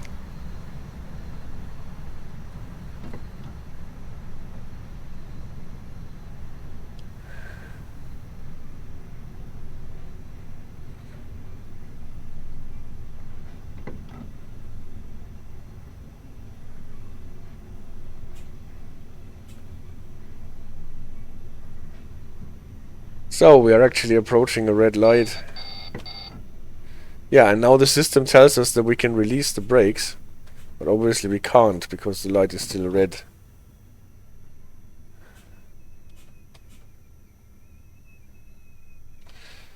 I'm sorry to know, he says he did not know, yeah. That was really harsh, I still miss her. I still miss her. And what about the horses? The horses are well, thank you, CD Raider. No, this is the signal switched to yellow. We're getting for a short part back the 80 limit, and now it drops to 40. Sorry to hear, man, says Ronnie. Thank you so much. Inspector, looks like train sim persons often are dog persons as well. Well,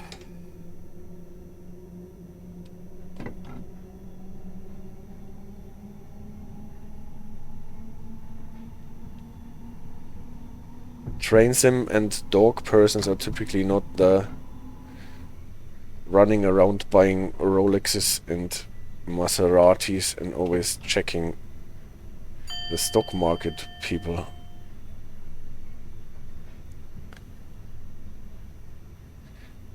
So again we got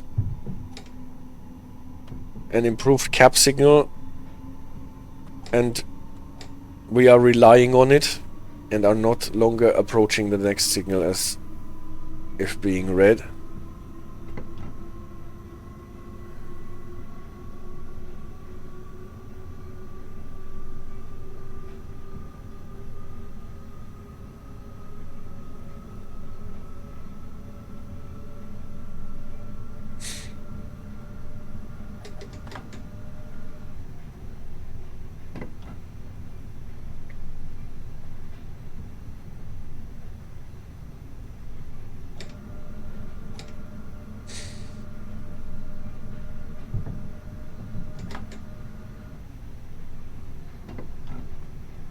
Spectre says stock market is not fun these days anyway, and where should I fit my dogs in a Maserati? Oh, there are Maseratis that can take dogs. You just need to be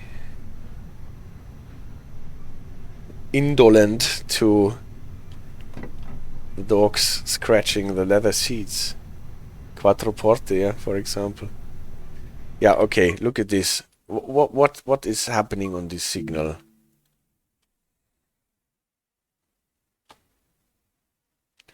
Not entirely sure what this signal is supposed to tell us, huh? It is a mix between an 8 and a 6 and a 3 or a 4 or whatever. I saw someone posting this signal on the forums, I think. So it should be looked into, huh? And it is flashing also, I think. Not entirely sure what that was supposed to mean. And we are getting...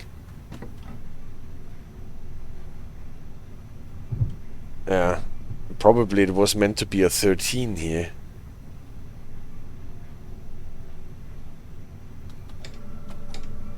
But maybe they took the wrong asset and it cannot display a 13. Small dogs and yellow over B. Very instructive. It's like 6 and 1 lit up and at the same time. Yeah. At least now we're getting a proper yellow signal. But it is translating to 130. There is something not essentially correct with the signaling sequence here, in my opinion. First this yellow with something weird flashing, now a yellow without anything, translating to 130, and now we are back at green.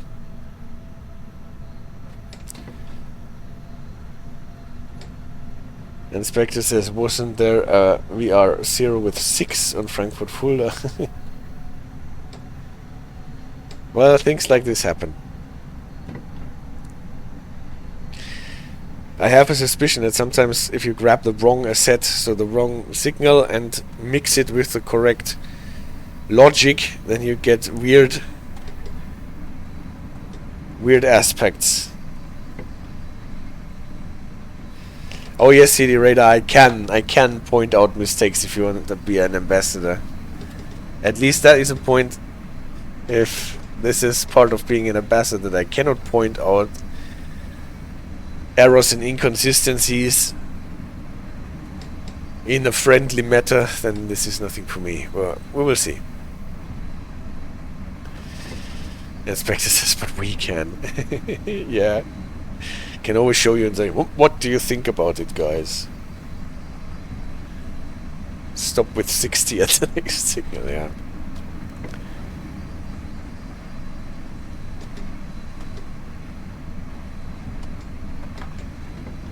Well, a VR0 with a white 6 is an unconventional, but maybe an allowed aspect.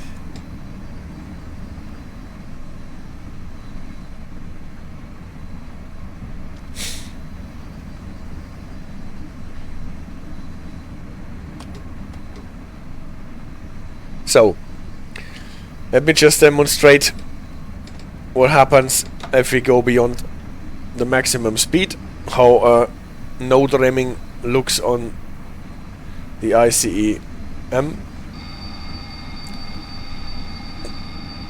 beyond the 145 and batch. But the system even reacts to its own penalty braking. If you are beyond the 145 again, you get the bring, bring, bring, 3 bell signalen. VR0 with white 6s for Maserati-like train trains. Well, with no white 6, there's still no speed limit for your VR0. Okay, and then from what we've learned, throttle to 0, brakes to full, what is notch 7, and then the ontgrendelen.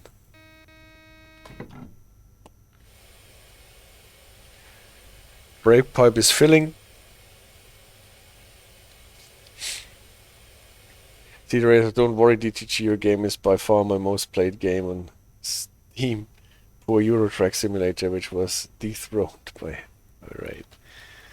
Well, what is nicely simulated is the difference between EP brakes and pneumatically controlled brakes on this train. You have to switch, right? EP brakes on and off. Let's get up some speed and then we will look at it again. And as long as we have the EP brakes, the electro-pneumatic brakes on, then we will see that we can apply brake pressure in the brake cylinders without the brake pipe dropping below its 5 bars.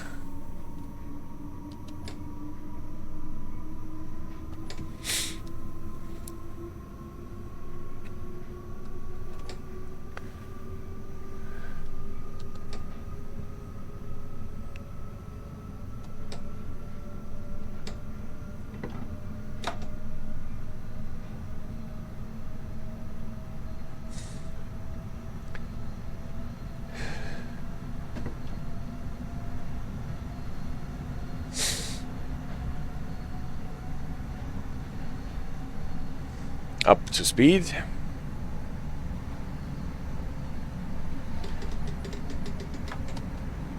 And now look at the gauge for the brake pipe. I'm applying brake notch 1, notch 2, notch 3, and you can see on the right side brake cylinder is inflating. We are getting pressure in the brake cylinders, but the brake pipe needle, the orange one here, stays exactly where it is.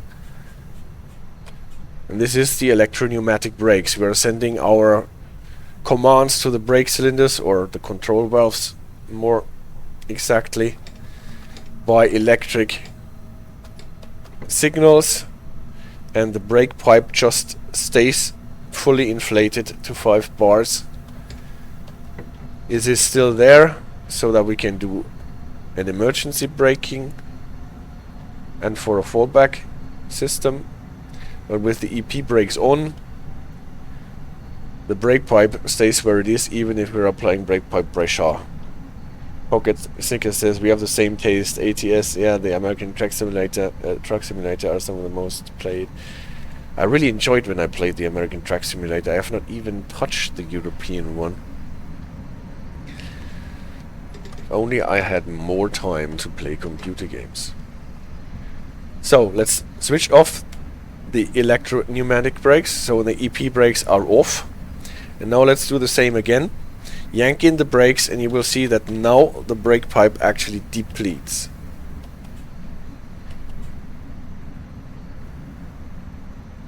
If we go to notch 7, it will deplete to normally 3.5 bars. And if we release the brakes,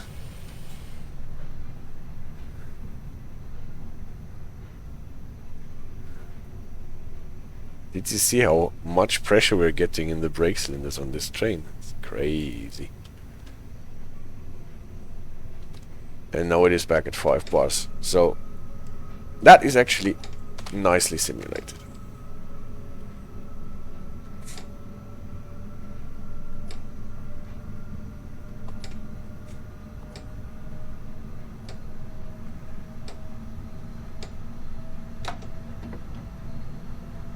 What I also like on this train is that when you start a service, you always have to switch on the compressor and all that stuff before.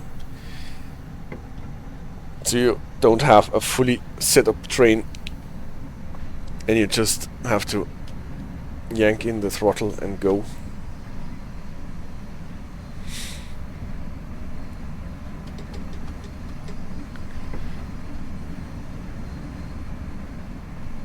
$200 hours in it. Yes, guys. That blind is great. Come on. Woo. That actually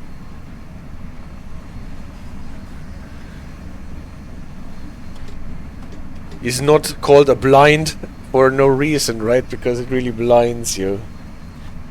Illinois DLC is coming out for ATS and I want it even though I can just drive. Yes, it's always a nice thing to see your home town in a computer game. Illinois.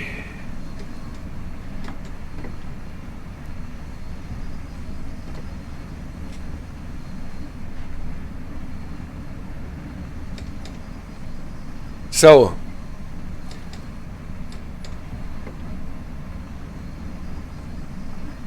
still 3.6 or 3.5 kilometers to go before something happens in this scenario. Blind indeed, yes. If you want to make a poker game more interesting, it is the same like if you want to make a train journey more interesting, you just raise the blinds.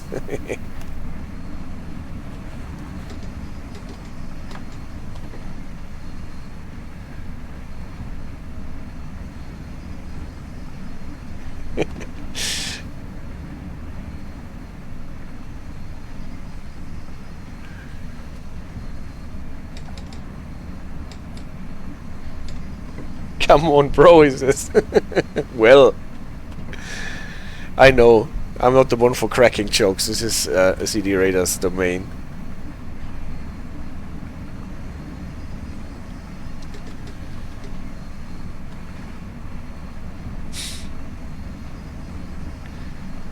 So, now we're getting closer to Haren, or we can see because we are passing this big yard here.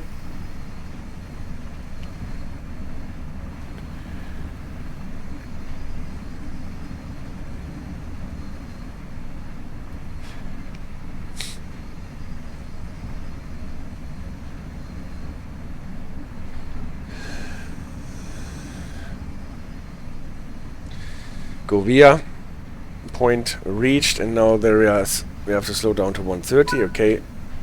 And anyway, empty yards always make me sad. Well, actually in the timetable mode you have a lot of freight trains standing about. Yeah, are actually supposed to slow down to 40 here. And unfortunately, no one is telling us that before. We are not getting any signals. And the idea of this scenario is that we have to slow down because ATB is not working here. And this is where it would have been really nice to be switched into a blue Buiten Dienst. But actually, we are getting a proper 130 signal here on the ATB. So what is wrong with that?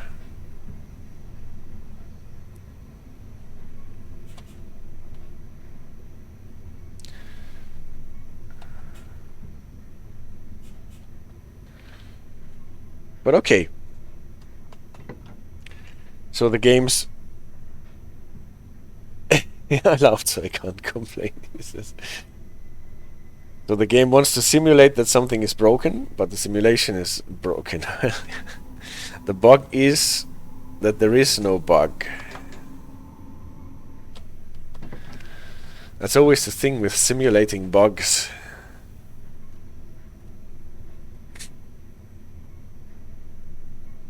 For that we would actually need to know how they simulate this ATB.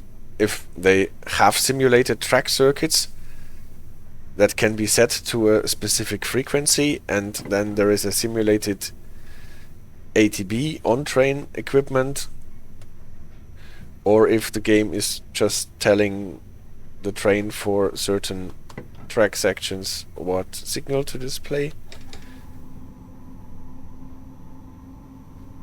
Since we don't know how this is simulated and how it works, it's hard to tell. Must be some way connected with the signaling system.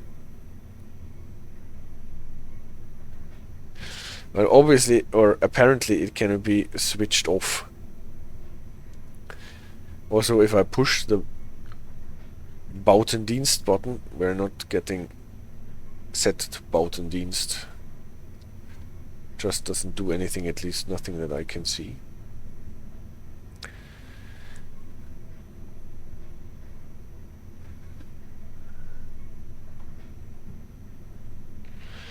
So if this really was switched off the ATB, then either we would have gotten a Buiten Dienst or we should be to 40, and neither of it happened here. It just is the in-game speed limit line that is moved, and this is something that can be done in scenarios nowadays. Don't know if that ever was possible. I remember,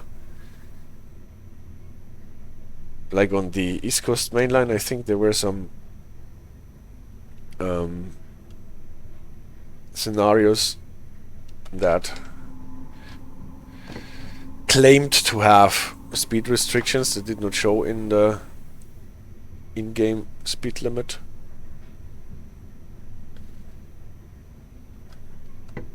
Hold on, Dovetail is onto something. Expert Koploper that brakes without reason incoming. Yeah, but the AI train actually hugs to the in-game speed limit, what is nice.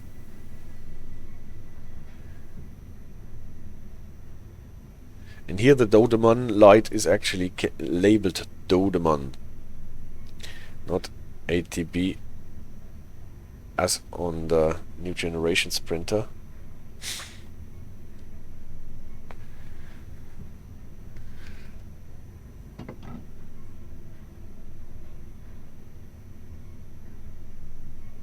Dalek boards in East Coast mainline, yeah. Unfortunately used in a quite weird... Yeah, now it switches to 80 since we passed the Snelheidsverminderingspoort for 80. So I actually cannot complain. ATB seems to work properly here. We have a video about this scenario in ICMl, I think, when I talked about the temporary speed restrictions. I'm super happy that they have those signs and signals in the British system, but it'd be even better if they'd use them in a reasonable way so that they make sense. Shouldn't the bug in the system give the most negative aspect? It wouldn't be fun. Yeah, that's true. And this is also true with ATB. If we are not getting any code at all, we should get the most restrictive aspect, and that would be a 40. Complying with what we have here from the game. But the safety system actually works.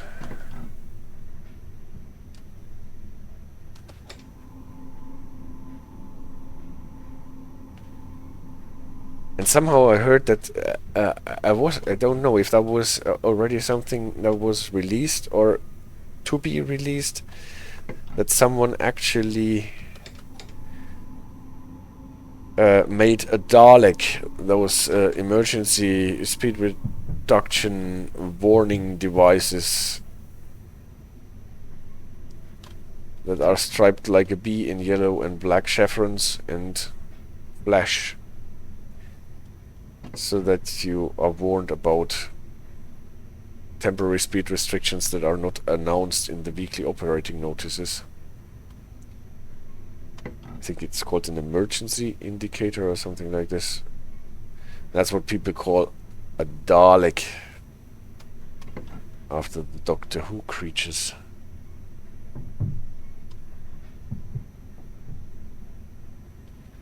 So am I still on the on the 40 limit? We are, so we have to sneak into Groningen without being able to accelerate again, even though, well, we can report that for us the ATB system worked perfectly well.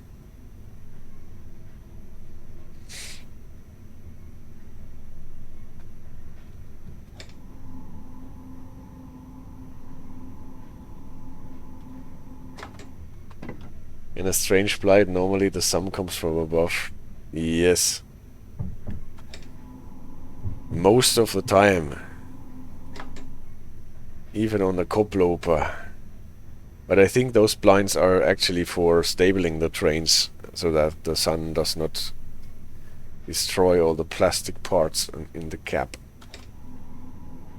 Don't really think that this is for driving purposes.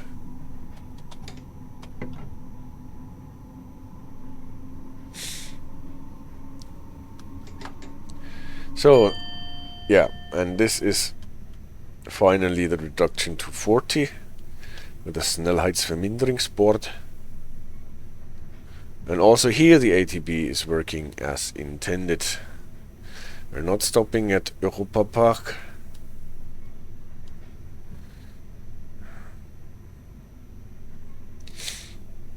Even if it has such a long platform.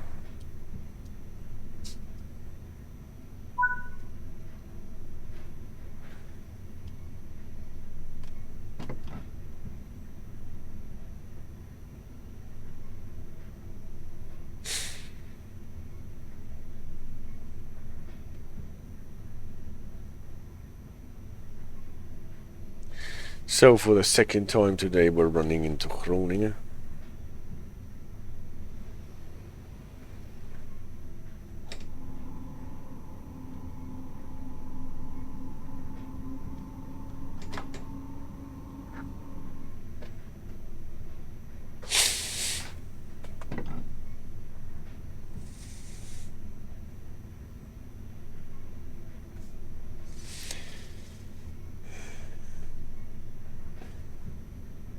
Yellow one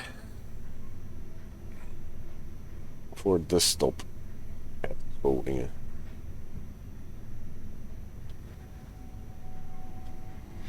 So actually I was quite happy that there is a scenario with simulating a failure in the safety system.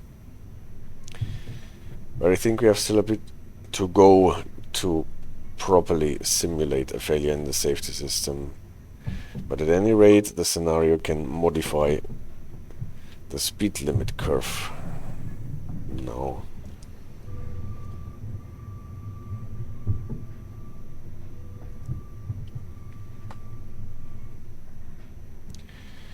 So we're going in a bay platform. Again, you can see the beacons for the verbeterde versie. That we will talk about either on Thursday or on next Sunday. Still have to decide. And I will tell you on the channel board.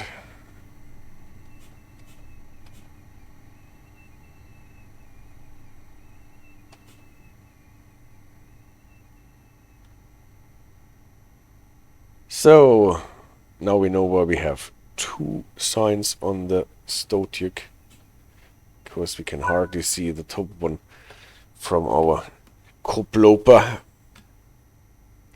And whoosh, that was a fast loading. Nice, hopefully all will be in order soon. Let's see how you did. There is Mr. Train Spotter.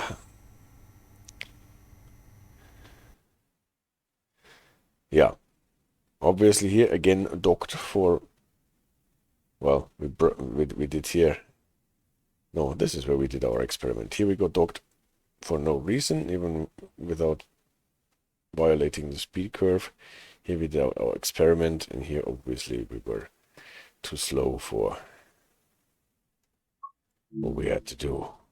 Anyway, thanks guys a lot for bearing with me and all the ongoing support, and next time we will talk about what needed to be improved in this ATB Eerste Generatie system and what other ATB systems there are and what signals you can encounter in connection with the ATB. Not necessarily so much in the game, but so far at least what makes sense. Thanks guys for all your input, for your comments, and for staying with me, and have a nice week. Take care, be nice to each other, and see you soon.